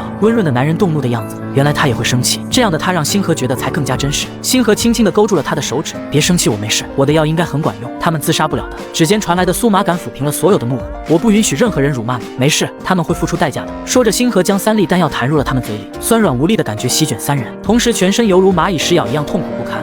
饶了我们吧，你还真会配药啊！最终3人扛不住，全部交代出来，是陈家陈少让我们派人杀你的，原因我们并不知道，真的什么都不知道啊。他们所说得到了温南希的肯定，那天的杀手中有人用的招式就是陈家的功夫，可是我跟陈家并不认识，一个中等门户为何要杀我？面对七主的疑惑，他也没有答案，或许也是受人指使。放心吧，我会解决这件事。随后温南希看向身后3人，我亲自去一趟兽皇城解决陈家，我不在的时候你们要护好七主，我不会允许任何威胁七主的存在。萧继寒清雅的声音也应和道，家里还需要你一起保护七主，还是我给萧家传信，让萧家把陈家灭了就可以了。兽皇城咱有娘家人啊，灭陈家我梅家最合适啊。你们萧家不在城内有些远，我梅家就在兽皇城内，灭陈家是最快的，所以七主可以给我这个机会吗？这一次星河并没有拒绝。好，作为交换，我会帮你找到千年玄霜花。亲兄弟也要明算账。梅老板的气势瞬间颓了下去，七主不用分得这么清楚吧？我知道陈家做生意狠厉霸道，随便调查一下就有处置他们的理由了。星河没有继续理会他，在得知一些消息后就准备亲自动手，这样的事情我来处理就好，七主别脏了手。说着就让花岭叶带着他出去了，他不想让七主看到自己残忍的一面。从里面出来后就见云青兰等候在此，感谢苏小姐救我性命。牵扯这件事的王家已经被灭了，苏小姐可以放心了。云公子客气了，有劳云公子费心了。苏小姐是我的恩人，更是云家的贵人，不知还有什么能为姑娘效劳？姑娘可以提任何条件。一听这话，狐狸眼瞬间紧张起来，提任何条件？不是你云青兰什么意思？因为七主救了你，还想以身相许不成？你这不是恩将仇报吗？萧继寒放在身侧的手也动了动，选择云青兰意味着拥有了整个云家，那可是赫赫有名、底蕴雄厚的云家。梅清晨也自嘲地笑了一声，以前自以为是的嫌弃星河，可除了他们，星河依然可以娶到别的优秀兽妇，并不是非他们不可。真的是任何条件都可以吗？那我想挑选一件云家最好的武器，还有护士最好的地段2间店面，这便是我救你所需要的诊金。同时希望云家确保我在城里的安全。这个条件惊呆了在场所有人，就算他要云青兰做兽夫，云家都不会拒绝。怎么会提出这么简单的条件？云青兰也有些不可置信。苏小姐，你确定吗？你提的条件对云家来说实在是微不足道。我确定，对你们微不足道，但对我来说已经足够了。拿我应得的诊金，心安理得。至于什么受缚不受缚的，星河根本就没想过。现在这碗水都端不平了，简直头疼得很。而那几个憨憨的想法，他自然更是不知道了。好，苏小姐跟我先来挑选武器吧。随后众人来到云家武器库，云青兰和星河进去之后，其他人都在外面守着。梅清晨看出温南希的脸色有些不好，似乎也想起了什么。你说七主为什么坚持要把武器？什么武器能比我那把匕首还好？那可是上古机关法器，用来防身最为合适了。想起这事儿，温南希就不舒服，因为七主遭遇刺杀的时候没有趁手的武器，无论是别人的施舍还是赠送，他都不会接受的，因为他想通过努力自己获得，那才是他心中的坚持。花狐狸有些懊恼道：“都怪我们之前没好好对七主，让他对我们产生了误解。回去我就找隔壁兽夫好好学学经验。”萧继寒看着天空沉默不语。他好像并不想离开了，因为有的人一旦错过就不在，他不能犯这样的错误。云青兰带着星河上了3楼，看着墙壁上各种各样的法器，星河都露出了惊喜的神色。云家的底蕴竟然如此雄厚，任何一件在外面都会争得头破血流。看到星河神色，云青兰眼底带上了一抹笑意。苏小姐可以多选一些防身的武器，不用，我选1件就好。武器在精不在多，真正作战的时候，精通1件武器便足够了。苏小姐谦虚了，你擅长的应该不止1件武器，只有真正喜爱并使用过的人才会有那样的神色。这话她的确说对了。星河在末世是专门训练过的，刀枪剑弓以及暗器他全都会。云青兰给他一种淡漠的感觉，似乎对这个世界都不感兴趣。云公子的观察的确一流，等你好起来以后，公子就可以做很多事了，所以一定要保重自己，活下去才有机会看看外面的世界。云青兰的眼眸闪过一丝微光，她的话总能让人心中震动。我知道了，多谢苏小姐。星河选好武器后，又去护士选好了需要的店铺。虽然云家极力挽留，但星河还是拒绝了吃饭的邀请。正好现在可以写个放夫书，顺便离个婚，直接在城主府盖章就生效了。看到星河眼神的梅清晨立刻察觉出了危机，只见他脸色一变，瞬间变成缩小版的本体黑豹。七主，不要抛下我，我知道我以前不对，你打我骂我都可以，就是不要抛弃我啊！呜！梅老板开启软萌撒娇模式，对着星河开始撒泼打滚。七主要是抛弃我，爹娘会打断我的抱腿，不让我进家门。七主，你就可怜可怜我这只小抱抱吧。花岭叶顿时气得不行，臭不要脸啊！竟然对七主使用这种办法，这本来是我准备要用的好不好？七主啊，他说的都是我的词儿啊！梅老板可顾不得那么多了，可千万不能被七主赶走啊！好你个黑煞星，跟我玩美男变萌技是吧？知道我对毛茸茸没抵抗力是吧？这可怎么办啊？也不能让他在城主府胡闹啊！梅清晨，你先起来恢复正常点，否则我现在就写放夫书了。梅清晨立刻恢复过来，带着魅惑的神色。我听七主的话，七主让我起来我就起来。为了保险起见，他继续补充道：马上天就冷了，我这一身豹毛还可以给七主暖床，特别好用。七主一试保准忘不了，包满意的。温南希直接伸手将星河揽在怀里，别怕，只要你不愿意，我不会让人对你做任何事。靠在温先生怀里的那一刻，星河才算放松下来。梅清晨，你给我放老实点，还有我们先走吧，去买点东西回家。站在2楼的云青兰将这一幕尽收眼底，宁静的眼眸里似泛起了一丝波澜。回去的时候是萧季寒驮着星河，斟酌了好一会，还是忍不住开口：七主若是需要暖床的话，季寒也可以的，我的狼毛比那豹子暖和多了。星河差点惊得从他背上掉下去。虽然北罗部落寒冷，但我的异能提升上来就不怕冷了，我还可以盘抗血迹，睡热抗可暖和了。对了，若你现在想要离开，我也可以现在就放你走。小郎朗险些获得放夫书，惊吓得不知所措，慌了神的他竟有一种揪心的痛。不，我不离开，我是七主的受夫，永远都是。星河没想到萧季寒会说出这番话，震惊之余心中涌上了很多情绪。他从不敢自作多情，更不敢轻易动心。萧季寒，我以前对你不好，所以你离开我是能理解的。事实上，萧季寒虽然不善言语，但他也在处处留心地观察着。他可以肯定七主并不是原来的那个人。七主不要说这样的话，我知道那些都不是你做的。这话让星河心神俱震，他下意识的就捂住了萧季寒的嘴。你别乱说，那就是我。殊不知星河动作产生的摩擦，竟让他犹如触电一般酥麻，手上芬芳动人的气息也让他忍不住的遐想起来。好，我不说。不过季寒不想离开七主，听到他答应了下来，星河才算松了一口气。那你不想走就不走吧，等你想要走的时候，我可以随时放你离开。星河软糯的声音触动着心弦，只有做他真正的受夫，才可以彻底留下来吧。目睹一切的梅清晨顿时郁闷不已。七主厚此薄彼，都是想要离开的人，竟然区别对待。这俩人还贴着耳朵说话，好像怕我们听到什么似的。受夫能做的事情我都可以啊，本来就难受的花狐狸听了这话更是醋意大发。梅清晨，你嘀咕什么呢？是不是想打一架啊？来就来啊，谁怕谁啊？正好他也一肚子火，打一架让七主看看自己的实力。七主不喜欢打架，你们确定要在这里碰一下吗？温润的声音浇灭了2人的情绪，闷闷的跟在后面不再说话。自那以后，星河除了为开店做准备，同时每天更加刻苦的淬炼身体，日复一日的疼痛他都在不断隐忍。这一切都被每日守护的温南希看在眼里，看着星河脸色苍白的躺在那里，心底的疼惜再也无法抑制。傻瓜，你怎么就这么要强？我知道淬炼中途不能停下，只是等你淬炼后，让我做你的受夫可好？我想成为你真正的受夫。温南希怜惜的将他抱在怀里，接着握着他的手放在胸口，这里在疼，知道吗？温柔的气息缠着星河，你这样要强，我该拿你怎么办？不要拒绝我好吗？此刻男人的眼底隐藏的深情一览无余，这样的情谊星河怎么会感受不到？好，一个好字似是一个沉默，让温南希终于松了一口气。几天后，星河的异能就提升到了3级，就算再来仇人，他也不用害怕了。然而谢意的到来却打破了平静。苏姑娘，对不起，我不该贸然前来打扰你，只是我实在没办法了。公子上次强行动用秘法经脉逆袭，已经昏迷2天了，能否请姑娘前去看看公子？谢意没敢再继续说下去。公子是最后一只冰雪灵兽了，一定不能出事啊！若是上次没来这里，或许公子就不会动情，或许就不会。此刻星河的心都提了起来，你快带我去看他。谢意没想到他答应的这么爽快，刚要说话就被梅清晨打断了。七主，防人之心不可无啊！什么公子不公子的，竟然让七主去看他。七主的容貌已经恢复了，可得防备着点其他雄兽，本来就没什么竞争力了，再来几个那还得了？花狐狸也慌乱的看着星河，不管七主要去哪里，我都跟在身边保护七主。七主的决定我不能阻拦，至少让他随时能看到我，知道我的存在。正在晾晒药材的萧季寒也放下了手里的活，看向这里，我陪着七主一起吧。不知道谢公子如何了，或许我能帮上什么忙呢？星河看出了谢意的担忧，想来是不想让别人知道谢公子的秘密。没事，我自己去就行，你们安心在家等我。那怎么能行？若是路上遇到危险现怎么办？我们不能让妻主再遇到危险了，失去妻主领业就没有家了。看着他们担心的样子，星河只好将身上的异能释放出来。我的异能已经3级了，放心吧，我可以自保的。看到这一幕，几人都震惊不已，这个实力已经跟他们一样了，也就是说妻主可能不需要他们保护了。那天在云霄城其实是谢公子救了我，所以我必须去救他。你们若是还愿意听我的，就在家里等我回来。谢姨也明白了过来，你们放心，我会保护好苏姑娘的。话音刚落，谢姨瞬间释放出了6级异能力量，一种无力感和危机感席卷众人，连手下人都如此实力，谢公子的实力更加深不可测。星河他们走后，几人依然久久没回过神来，落寞的情绪萦绕在众人心头。所以那天是谢公子救了妻主，呵呵，我们还真是没用呢。而且妻主现在也是3级异能，跟我们不相上下。如今也就温南希达到了4级，慵懒的梅清晨有些沾沾自喜，我可以施展梅家秘法，关键时候也可以越级战斗。你是可以越级战斗，但妻主有危险的时候你在哪里？他若真的出了什么事，我们一死都难辞其咎。温南希的话让梅老板大为吃惊，你竟然动情了？不错，所以任何人都不可以伤害他。我不管你因为什么留下来，但你最好安分一些。温南希周身透着凛冽的冷寒，额心处似有光芒若隐若现。其他3人看着温南希也是心中震荡。梅清晨收敛了神色，很是认真。你放心，我绝对不会伤害妻主，我爹娘也不会允许我那么做的。不过你可是远古天蛇一脉啊，竟然对一个凡兽动心。你若是获得传承记忆，可是会成为神的男人啊。根据兽夫准则教导，合格的兽夫只要照顾保护好妻主，当然也包括节气喂饱妻主，但可不包括心动这一点啊。温南希实在懒得跟他解释，你以后心动了就懂了。不可能，绝对不可能，我只想做好一个兽夫该做的事情，其他的我可不管。哎嗨嗨，又开始嘴硬了，别到时候又要后悔了。听到剑灵又来补刀，他赶紧抱着本命剑跑回了屋里。说者无心，听者有意，花凛夜和萧继寒都觉得心中涌动着什么。与此同时，谢姨带着星河正向北方飞去。你竟然是雪鸮兽人，平时倒是很难见到雪鸮在这带出没。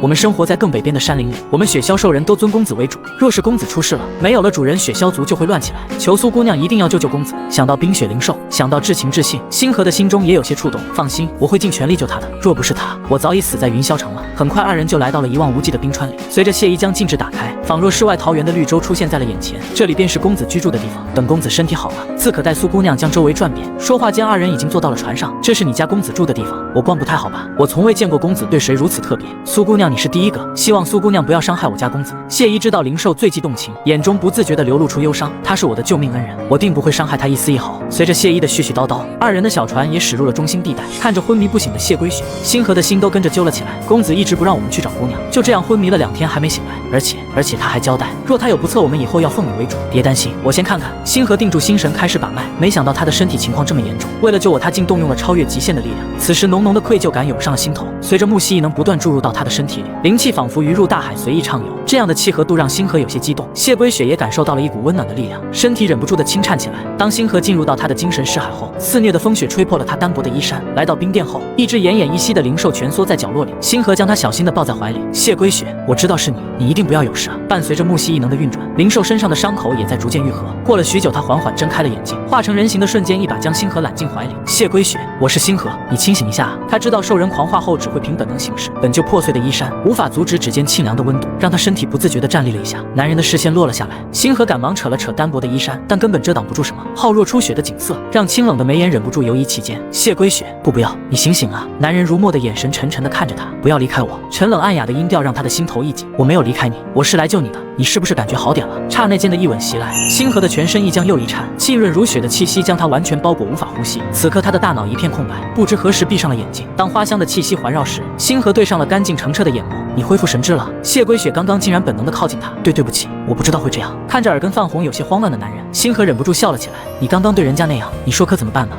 对不起，我会负责的。怎么负责？以身相许吗？难道你要做我的兽夫吗？谢归雪的耳根更红了。我会负责，做你兽夫。这个样子的他倒是好看得很。奇怪的是，星河在他们面前放不开自己，但在谢归雪面前倒是没有负担。我开玩笑的啦，你不要当真啊。我知道那不是你的本意，我不会跟别人说的。一听这话，谢归雪急了。不，我应该负责。我是你的，我愿意做你的兽夫。说着，赶忙将身上的锦袍披在了星河身上。他的动作很是轻柔，随后又将他的头发整理好。我虽然刚刚没恢复神智，但那也是我潜意识里的本意。救命之恩本就该以身相许。星河感受到了他的固执和坚持，虽然异能消耗过度，从3级掉到了2级，但他不后悔。只要能救你，对你有所帮助就好。我不希望你有事。谢归雪心神颤动，从未有人对他说过这样的话。看到公子醒了过来，谢意喜极而泣。公子你醒了，太好了太好了，苏姑娘果然有办法。谢归雪安慰着眼前的少年，辛苦你了，我没事了，以后苏姑娘就是你们的女主人，她以后就是我的妻主了。听到这话，星河瞬间石化，就这样决定了吗？不需要再考虑一下的吗？你可是冰雪灵兽哎！等等，难道你不怕我是骗感情的吗？就算是骗我也甘之如饴。谢意看到公子这样，简直欲哭无泪。只剩一只冰雪灵兽是有原因的，主人这是天生恋爱脑啊，真是智者不入爱河。怨种重蹈覆辙啊！面对这颗赤诚之心，星河也完全招架不住了。放心吧，我不会骗你的。无奈的谢依此刻特别无奈，他赶紧去通知其他人，免得大家担心。星河动用异能确实累了，很快就睡了过去。再次醒来的时候，谢归雪已经端来了一碗药。你过度使用了身体的力量，这碗药是补身体的。星河没有犹豫，直接喝了下去，暖洋洋的，很是舒服。淬炼留下的疼痛感也瞬间消失。系统激动的声音响起：宿主，恭喜你啊！这药里有冰雪灵兽的血，天生的灵丹妙药啊！2种奇异的血在你身体里产生了变化，以后你不用再忍痛淬炼了，通过自身修炼就可以提升异能了，再也不需要借助别人的力量了，而且巩固后的异能也不会再掉实力了哦。你用了自己的血，你怎可如此？你不知道自己的血有多珍贵吗？谢归雪没想到还是被发现了，只要对你有用就好。星河真是又气又无奈，这个样子的谢归雪，把他交给旁人他也不放心，还是放在身边好好看着吧。星河扯开他的衣袖查看伤口，没想到却看到了手臂上的红纱。此刻血色长发拂过他的脸颊，都带起沁凉如雪的气息，让星河想到了那句最是那一低头的温柔，像一朵水莲花不胜凉风的娇羞。收回视线，赶忙抓住另一只手，果然看到了一个伤口。谢归雪，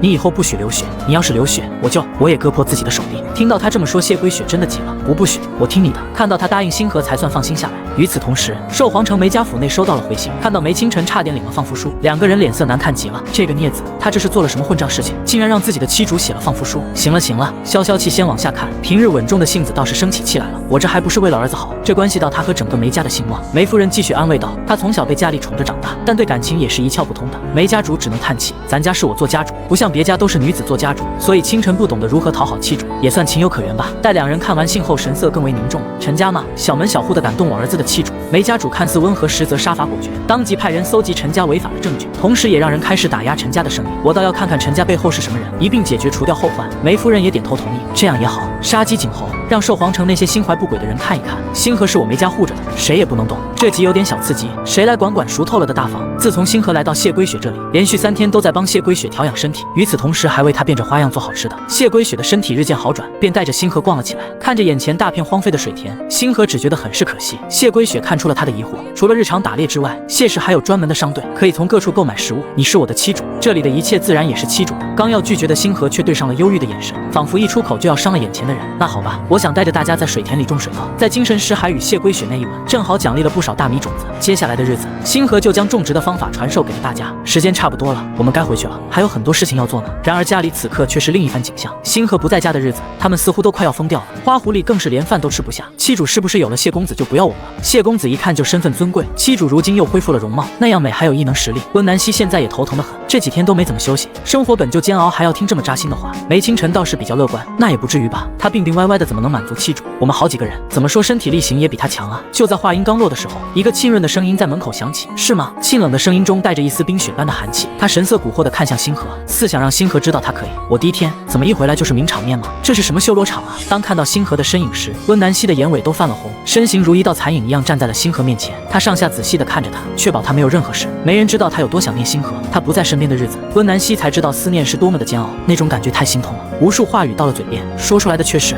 回来了就好。温南希一把将他抱住，不顾旁人在场，将头深深埋下，似乎这样才能让自己的心活过来。星河急着回来，其实也担心着他。此刻男人身上青竹的气息让他心安，他其实有点雏鸟情节，不知不觉间这里已经成为了家。离开家后就会想家，我这不是回来了吗？对不起，让你担心了。温南希声音里带着一丝脆弱，不要说对不起，你做什么我都支持你，只是要记得回家，我不能失去你。这样的温南希，星河也从未见过。不会，这里是我的家，你是我的受父。这一句最简单的话，却比任何话语都让他心动又安心。这意味着星河真正的接受了他。跑慢了半拍的花凛叶，此刻心中满是酸涩的情绪。妻主，我好想你啊，我都怕妻主不要我了。旁边的萧季寒也轻叹一声，妻主没事便好。妻主不在的日子里，季寒都控制不住寒症了，就怕时间长了连命都没了，再也见不到妻主了。星河赶忙从温南希怀里出来，开始给他把脉。这一举动让花狐狸惊讶不已。不是，沉默寡言的萧季寒都学会争宠了，他什么时候就没命了？看把妻主担心的，都拉上他的手了。好你个心机郎啊，难道他也不想走了吗？星河发现他的寒症确实严重了一些，明明情绪最为稳定的性子，到底经历了什么？你的精神为什么这么狂躁？狂躁值的上升才激发了寒症。萧季寒清冽的眉眼犹如暗夜明珠，散发着一丝光泽。可能这几天没见到妻主，太过想念妻主造成的吧。突然听到这话的星河不由心头一紧，萧季寒他怎么会说出这样的话来？看到星河惊讶的神色，萧季寒明白以前太过不争不抢了，以至于妻主都不知道他的心思。是我不好，让妻主为难了。没有，我就是觉得挺突然，挺惊讶的。他一直以为与他只是和平相处，相敬如宾而已，哪想过什么想念啊。梅清晨等得有些烦躁，这些天他也快疯了，满脑子都是星河的身影。萧季寒，你就是个狼，虚弱什么虚弱？妻主你看看我这些天一直等你回来，算时间父母应该已经把陈家灭了，妻主再需要什么我都可以去做。作。梅清晨此刻似在急切地表现自己。就在这时，谢归雪轻轻开口：“妻主。”这两个字一出口，所有人都惊愕地看向了他，一个个眼神都带着摄人的寒芒。现在什么人都能叫你妻主了吗？只是一瞬，温南希压下了情绪。妻主是不是要跟我们解释一下？他们不明白为什么出去几天却带回来了一个人，还叫他妻主。完了，这碗水怕是要洒了。此刻星河低着头，也不敢看他们的眼神。那个，我给大家介绍一下，这是我刚收的寿夫，叫谢归雪，她身体不好，正好我带她回来调养一下。温南希的眼眸带上了一丝痛楚，她压着心中翻涌的暗潮，声音低哑：“妻主之前答应我的承诺还算数吗？”看着温南希的眼神，星河的心间仿佛被掐了一下，让他难过了吗？这一刻，那深沉浓烈的情感仿佛要将他燃烧。光是这个眼神，星河都招架不住，被看得有些口干舌燥。他一下子明白了温南希话里的意思。那天晚上承诺过让他做第一寿夫，说过的话当然要算话的。他的付出，星河都记在心里，不曾忘记。随后便轻轻的点了点头，算话的。萧继寒和花凛夜他们完全不明白什么意思。妻主对温南希做过什么承诺吗？温南希，你背着我们做什么了？萧继寒深深的看了一眼脸红的妻主，似乎什么都明白了。他知道争不过温南希，他明白的太晚了。温南希从未说过离开的话，更没有做过让妻主伤心的事。妻主对他的依赖，任谁都看得出来。谢归雪眉眼微微轻动，他这次出现的晚了，但他尊重妻主的任何决定。温南希再次将星河揽进怀里，妻主说着，他手臂收紧，低头吻了下去，温柔又霸道的吞噬他的气息。这一刻，所有的思念仿佛被倾泻了出来，温润的眉眼也越来越暗，他的腰被他扣得很紧，青竹般的气息牢牢将他锁住。星河的脸都红透了，这可是当着所有人的面啊！他恨不能找个地洞钻进去，可温南希锁着他，完全躲不开。别大家还看着呢。温南希眸光暗沉，他就是要让大家看到，似是在宣示着满腔的思念，他无法控制。妻主的气息让他无法自拔。就在星河快呼吸不过来的时候，温南希才微微放开他，低声呢喃：“今晚。”星河自然明白他的意思，害羞的点了点头。看着俩人依依不舍的样子，花狐狸神色都暗淡了下来。怎么心口酸酸的呢？有点呼吸不过来的感觉。我第一个吗？妻主这样子可真要命啊，千万不能让别人看到啊！萧继寒清冽的眉眼也灰暗了几分。妻主你还好吗？谢归雪的声音拉回了思绪。家里房间不多，我安排个房间给你，只能委屈你住的小一点了，毕竟不能跟你的冰殿相比。只要跟妻主在一起，住哪里都不委屈。随后星河带着他来到了一个房间，这个房间以前是沈慈安的，不过他早就消失了。等他回来，我会直接给他放副书，所以你就安心住在这里。这里还有几件他的东西，温南希你帮他收一下吧，等他回来再交给他。看到沈慈安就这么被安排了，梅清晨一阵阵后怕，还好回来的早啊，这要是回来再晚一点，恐怕连房间都没有了。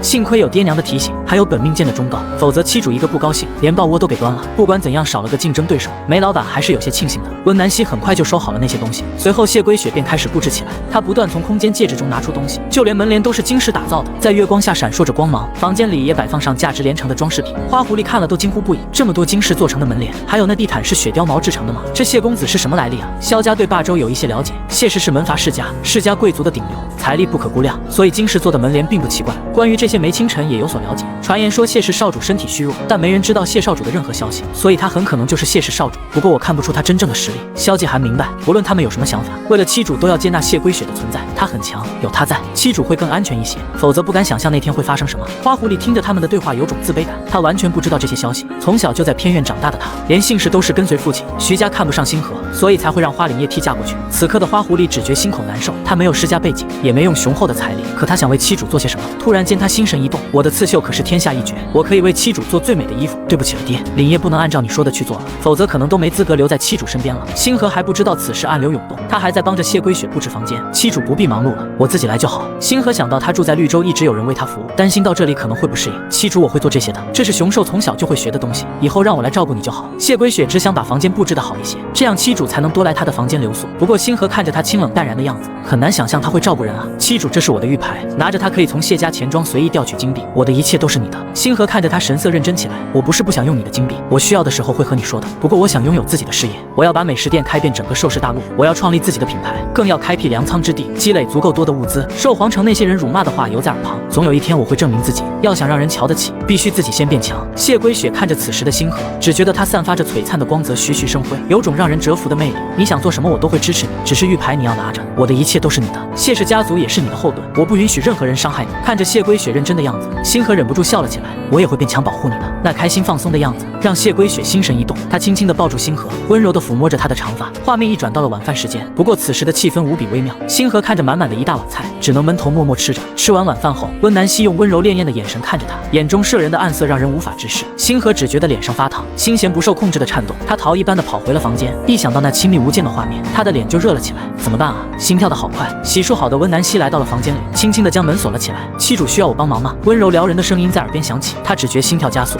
不用，我马上就好。明明平日都是淡淡的清浊暗香，今日怎么会这么浓烈迷人？宿主，这是雄兽释放的本体性激素，就是想要跟宿主结气的意思啊。远古天蛇血脉强大，气息可以让人不由自主的心动，他对前身就会收敛起所有气息，但对你却不一样。他心里明白你不是前身，难怪我总能闻到他身上淡淡的清浊气息。只不过今晚格外浓烈，宿主这个性子就适合他这样缠磨你，才能让你们快速结气，否则等你主动还不知道什么时候。一声呼唤打破了思绪，温南希低声的唤着星河，我好了。星河慌忙地披上了衣衫走了出去。此时刚沐浴好的星河，绸缎般的青丝披散在身后，脸颊氤氲着明艳的胭脂色，看着温南希那暗沉摄人的眼神，只觉得有些口干舌燥，手脚都不知道放在那里。温南希，星河唤着他的名字。温南希用异能轻柔地弄干了他的头发。妻主是在怕什么吗？还是怕我？星河睫毛一颤，没有怕你。此时温热的呼吸扫过耳垂，无意间的相碰又迅速分开。妻主，谢谢你让我做你的第一受夫。若是妻主忘了我怕我会失控。南希，不要说谢，这也是我自己的意愿。温南希轻声地安慰道，只是别怕，我会温柔一些。星河屏住呼吸，只觉得喉间发紧。我刚刚也没有逃避，就是会有点紧张，紧张中其实还有点期待。他知道自己心里有温南希，看着他紧张的样子，温南希将他抱在怀里，这样还会紧张吗？他在一点点温柔的靠近，给他一种包容又舒适的感觉。感受到他那温柔的气息，星河也渐渐的放松了下来。温南希轻捻他的发梢，掌心贴住后腰微微施压，看着那冰肌玉骨，偏冷的血液都沸腾了起来。随着手指一挥，屋内的蜡烛全部熄灭。别怕，一切都交给我来。极致温柔的语调在他耳边呢喃，安抚着星河的内心。待他的一吻落下，仿佛春风细雨拂过，星河都被抽走了所有力气。他身上沁冷如玉的温度与呼吸的灼热，仿佛冰火交织一般。月色悠悠，似天地颠倒的瞬间，星河逐渐招架不住，脸颊宛若朝霞映雪，美得楚楚动人，让人发疯。虽然温南希极力克制，但遇到了他却几近失控。原来他也会有这么强烈的情念。低沉沙哑的声音响起，妻主，告诉我是谁？女人正在跟受夫酱酿酿，岂料声音动静太大，竟让其余四人彻夜难眠。南希，星河忍不住的一直叫着他的名字。我在。温南希极尽温柔的声音响起，宠溺的眼神都带着浓烈的深情。然而宅院实在太小，四人被折磨得睡意全无。梅清晨本来要睡着了，此时却像炸毛了一样。难道就不怕我们听到吗？好你个心机蛇，你这是在借机宣战吗？什么温柔，都是假的，全是假的。他最近脑海中不断浮现出星河的身影，偏偏今晚的声音更让他无法抑制。难不成温南希一夜都不准备睡觉了吗？履行职责也用不着这么长时间啊。梅清晨实在睡不着，直接起身去院子里练剑去了。萧继寒自然也听得很清楚，冰冷的身体仿佛都被点燃了起来，脑海里不断闪现出星河的身影。妻主是极美的，就连温南希都失控了吧？越是回忆起与星河的点点滴滴，萧继寒就越是无法平静。寒正不允许有大的情绪波动，但今晚的他彻底乱了心神，轻叹一声，无奈地闭上了眼睛。异能最强的谢归雪听得也最为真切，此时就算清冷如他，也无法克制心神，仿佛要黑化了一般。他只好起身端坐，开始静心冥气，防止心底那个黑暗的他冒出来。小狐狸是本场最煎熬的一人，本就心事重重的他，听着妻主软糯如撒娇一样的声音，更是整个人都狂躁起来。妻主从来没这样跟我说过话，温南希就不知道温柔一点吗？他就是故意的，要是我，一定会很温柔的。随后一个储物玉佩出现在手中，这是父亲留给他的东西。打开后看到了精美华贵的布料，还有各色针线，其中的一个大盒子他还无法打开，似乎需要达到一定异能才能开启。这上面应该是禁止，不过这些布料已经够用了。如果可以给妻主做一些衣服，妻主应该会喜欢的吧？这些布料只有花家才能织得出来，他甚至完全不用量尺，只需一眼就能知道妻主的尺寸。他不想睡觉，于是开始做起了衣服，裁剪缝制，穿针引线，手指又巧又细致。此刻他全神贯注地制作着衣服，仿佛忘记了一切，烛火悠悠，宁静平和。自从父亲去世后，他再也没有动过一针一线，但那些熟悉的动作仿佛刻在骨子里一样。等衣服做好后，我还要在上面刺绣，以后要做好多好看的衣服，让妻主每天都美美的。对不起了爹，为了留在妻主身边，我只能这样做了。他要抓紧做衣服，还要给自己做，让自己看起来更好看一些，这样或许妻主才能注意到我吧。还有妻主想要的，我也都可以给他。星河自然不知道这些，他被缠磨得有些无法招架。南希，我们早点休息吧。不急，我们还有一夜的时间。清晨的阳光洒落下来，看着星河恬静的睡颜，温南希眼神爱怜，轻轻地吻了吻他的眉心。星河困得眼皮都睁不开了，哑音中带着疲倦，别要睡觉，好不闹你了，安心睡吧。对不起，下次我想说下次不这样闹腾了，但又觉得这种话像是在骗人。温南希给他轻柔地整理了下头发，才依依不舍地离开。此刻梅清晨就站在门口看着他，看着温南希身心愉悦的样子，梅清晨就感觉牙根痒痒。你倒是舒服了，折磨了我们一夜。温南希此刻更显从容，你只要在房间周围加上屏障，就不会听到声音了。梅清晨直接愣在原地，也不知道自己为什么听了一夜都没想过这个方法。你也不悠着点，折腾坏了妻主可怎么办？这种事情你不懂，我该去给妻主做饭了。他累着了得多睡一会儿，等他醒来就可以吃到热饭了。看着他一副风轻云淡的样子，梅清晨就觉得牙酸。好了，你先让开吧。随着温南希轻辉衣袖，一股强大的气息随之而来。你异能又升级了，你上次才升到4级，这才一晚上就5级了。突然意识到了什么，梅清晨心神震动，他卡在3级好多年，每天勤奋刻苦也一直无法突破。温南希仔细感受了一下，不仅异能升到了5级，就连残存的神魂也被修补了。发现这一切的他心神震动，七主果然无与伦比，是世间最珍贵最美好的人。梅清晨看着他的神色也明白了一切，我懂了。随后眼底一下放出璀璨的光芒，一副跃跃欲试的样子。温南希也不再理他，直接去灶屋做饭去了。这边萧继寒也早就起来了，他一直在院子里挑水劈柴晒药，井井有条地安排着一切。刚刚他们的对话他也听到了，节气升级，整个寿氏大陆都闻所未闻。这种事情若是被人知道，会引起怎样的轰动可想而知。可以想象他会越来越耀眼。对了，七主之前说要一个石磨，这样方便在家里磨东西用。随后他便走出院子去找石头了。他想亲自打造一个石磨送给七主，不懂如何表达的他，只想着多做一些让七主高兴的事就好。花狐狸依然废寝忘食地做着衣服，为了快一些，甚至用上了异能，针线在他手中都化为了一道道残影。星河这一觉睡得很沉，不过渐渐的身体越来越轻快舒适，周围的灵气也不断地涌入身体，有一股温暖舒适的感觉。恭喜宿主，异能从2级升到了4级，第1次节气，而且还是血脉强大的远古天蛇，所以让宿主直接跨越了2级。一想到连升2级，星河就很开心。打开房门就看到了极具冲击力的一幕。此时梅清晨正对着门口练剑，也不知道他练了多久，身上的汗水在阳光下带着蛊惑的光泽，剧烈的挥剑动作让呼吸带起起伏的胸膛。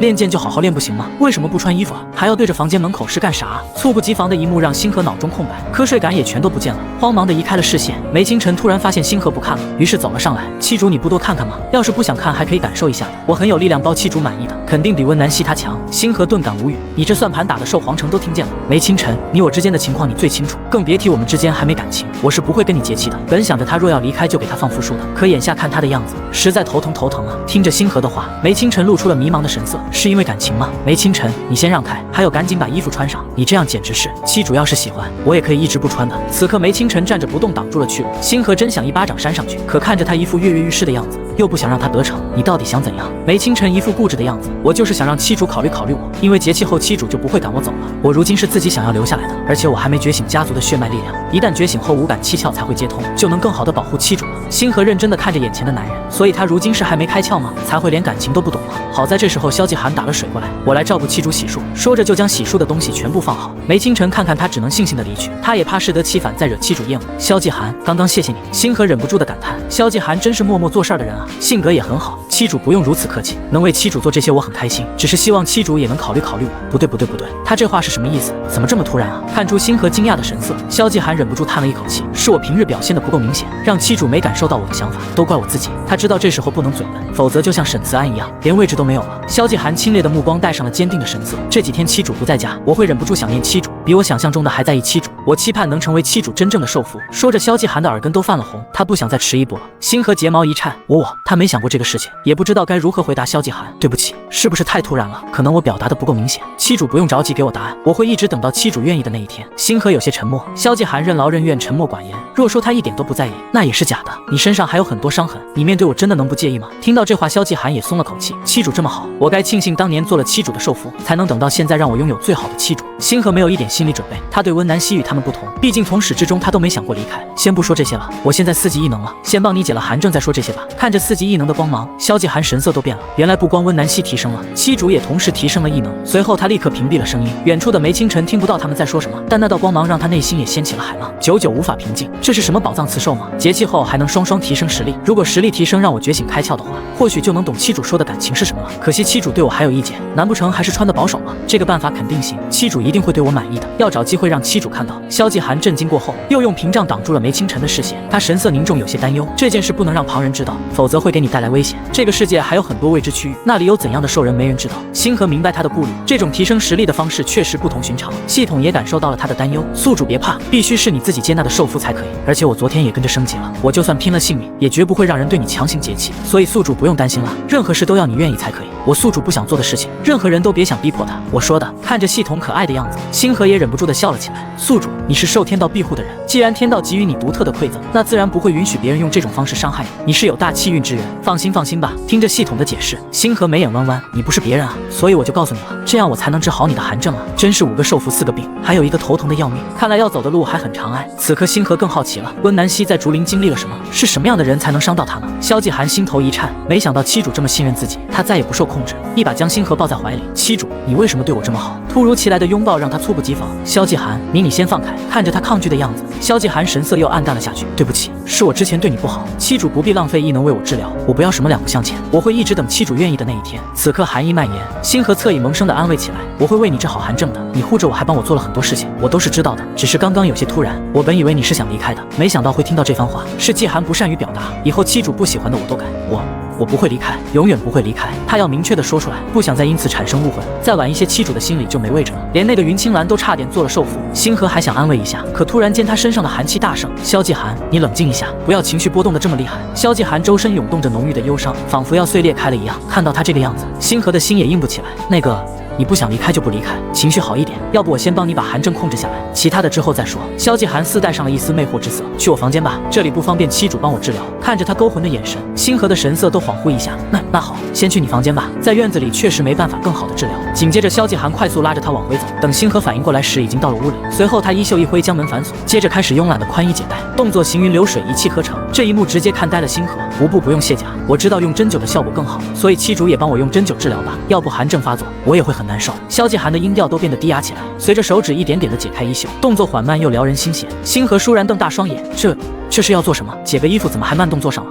这谁顶得住啊？受夫正在勾引妻主，不对，正在宽衣解带，却让屋内温度直线飙升。星河条件反射的刚要转身逃跑，却被萧继寒一把轻轻拽了回来。四目相对的瞬间，似有情绪翻涌。萧继寒，你确定要针灸吗？难道就不怕我对你做什么吗？星河还记得上次来他房间，他还存着试探的心思呢。萧继寒瞬间明白了过来，对不起，上次是我不对。他克制着嗓音低头轻声，我之前说的话是认真的，妻主只要想要，我什么都会给妻主。此刻他的神色无比认真，如同古琴音调悠远清润，或者现在也可以。星河瞬间被撩红了脸，这一个个的都怎么了？镇定，不要被狗男人带了节奏。突然星河往前靠了一下，想看一下萧继寒的反应。你是因为觉得节气可以提升异能吗？萧继寒露出苦涩的神色，感觉刚刚的话都变得苍白无力了，但他没有后退，就那样低头看着他。星河又踮起脚尖，伸手试探地抱住了他的脖子，是这样吗？看着他歪头的样子，仿佛都闻到了身上的芬芳。萧继寒呼吸微乱，低声问道：妻主想做什么？继寒都会配合，所以妻主可以告诉我。星河看出了他的认真，反而大脑突然一片空白，连退开几步。萧继寒有些失落，其实对于我冥王一族来说，亲密的安抚会容易更好的控制狂躁。星河没有顺着说下去，那个还是针灸吧，针灸好得快一些。萧继寒轻叹一声，乖乖地躺了下去。清冷寒霜的气质与此刻的画面形成了强烈的反差。星河深呼吸了一下，定了定心神，时间可能有些长，你忍耐一下。然而萧继寒的目的何止于此，他现在都不在乎寒症如何了，所以在星河下针的时候，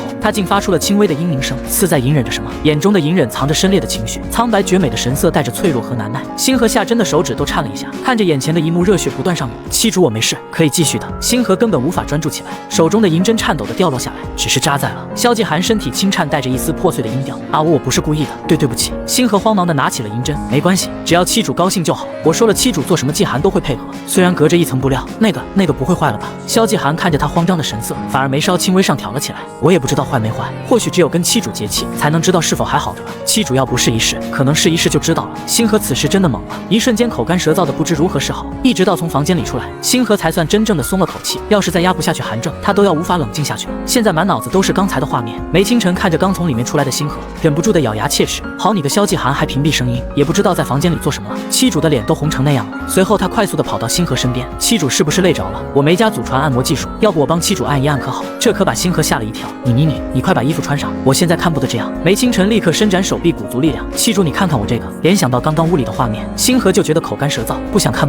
看着星河离去的背影，梅清晨仿佛燃起了斗志，总有一天妻主会愿意看的，妻主一定会看到我的好。此时温南希正宠溺地看着星河，妻主过来吃饭吧。他知道星河去了萧继寒的房间，但作为受夫不能干涉妻主，他更不能让星河有任何为难。节气后还要干涉，反而引起众怒。看到温南希的那一刻，他的眼里仿佛含着万千星辰。温南希赶忙伸手接住星河，声音无奈又宠溺，慢点走，小心别摔着。大概是节气的原因，星河很自然愿意地亲近他，没事，不会摔着的。坐下后，星河看向了谢归雪的房间，温南希察觉到了他的担心。早饭是萧继寒做的，大家都吃了早饭，不过花凛夜没有出来。萧继寒把饭送了过去。听到这话，星河愣了一下，没想到萧继寒又在默默做着这些，想不到沉默的人却也那么会撩人心弦。随后两人浓情蜜意地吃了早饭。就在星河准备去看谢归雪的时候，花凛夜从房间里走了出来。妻主，你可以来一下吗？星河看着他通红的眼眸，一副一晚上没睡的样子，而且身上还有一种不安的气息。这样的狐狸他从来没见过。花凛夜，你怎么了？没事，妻主跟我进来就知道了。看着星河疑惑的神色，花狐狸神神秘秘的，放心，我不会随便做什么，我就是有东西献给妻主。他不会是想把自己献过来吧？吃不消吃不消啊！实在听不了这样的话了。随后就跟着花狐狸走了进去，一件精美的锦袍随即映入眼帘。妻主，这衣服怎么样？看到那刺绣花纹，星河惊叹连连，浮光引动之间那么的华贵耀眼。听到妻主说很美，花狐狸终于露出了笑容。这是我为妻主做的衣服，可否请妻主穿上看看？若是哪里裁剪的不好，我还可以再修改修改。一想到妻主能穿着自己做的衣服，他的内心就有一种成就感。星河震惊于他的手艺，更难掩对这件衣服的喜爱神色。这是你亲手制作的吗？花凛夜看到了他眉眼中的明亮，内心高兴的欢呼雀跃。是我亲手制作的，妻主喜欢吗？喜欢，我从未见过这样美的衣服，巧夺天工，不论是布料还是刺绣，无一处不透着精美。小狐狸紧张的心神终于放松了下来。妻主喜欢就好，请妻主试穿一下。好，那个你先转过身去。看着星河害羞的样子，花狐狸依依不舍地转过了身，听着身后稀稀疏疏的声音，脑海中不受控制地想象起来，只是越想越觉得喉咙发干，怕吓着妻主，又刻意地放轻了呼吸。星河发现不太会穿这件衣服，只好开始询问系统。系统，这个衣服怎么穿啊？我也不知道啊，宿主，这好像是寿氏大陆传统服饰，还有这布料也不是普通布料。宿主，你看那衣角的刺绣针线，有一条是红弧线勾出的纹路，这线带着异能力量可以保护你。可见花凛夜对宿主很是用心，他不会一边做衣服一边拔毛吧？那会不会很疼啊？反正只有最亲近的人才会这么做，否则他也不会注入自己的力量了。这一刻，星河心间微颤，特别是想起精神失海的小狐狸，他离开这里真的就没有家了。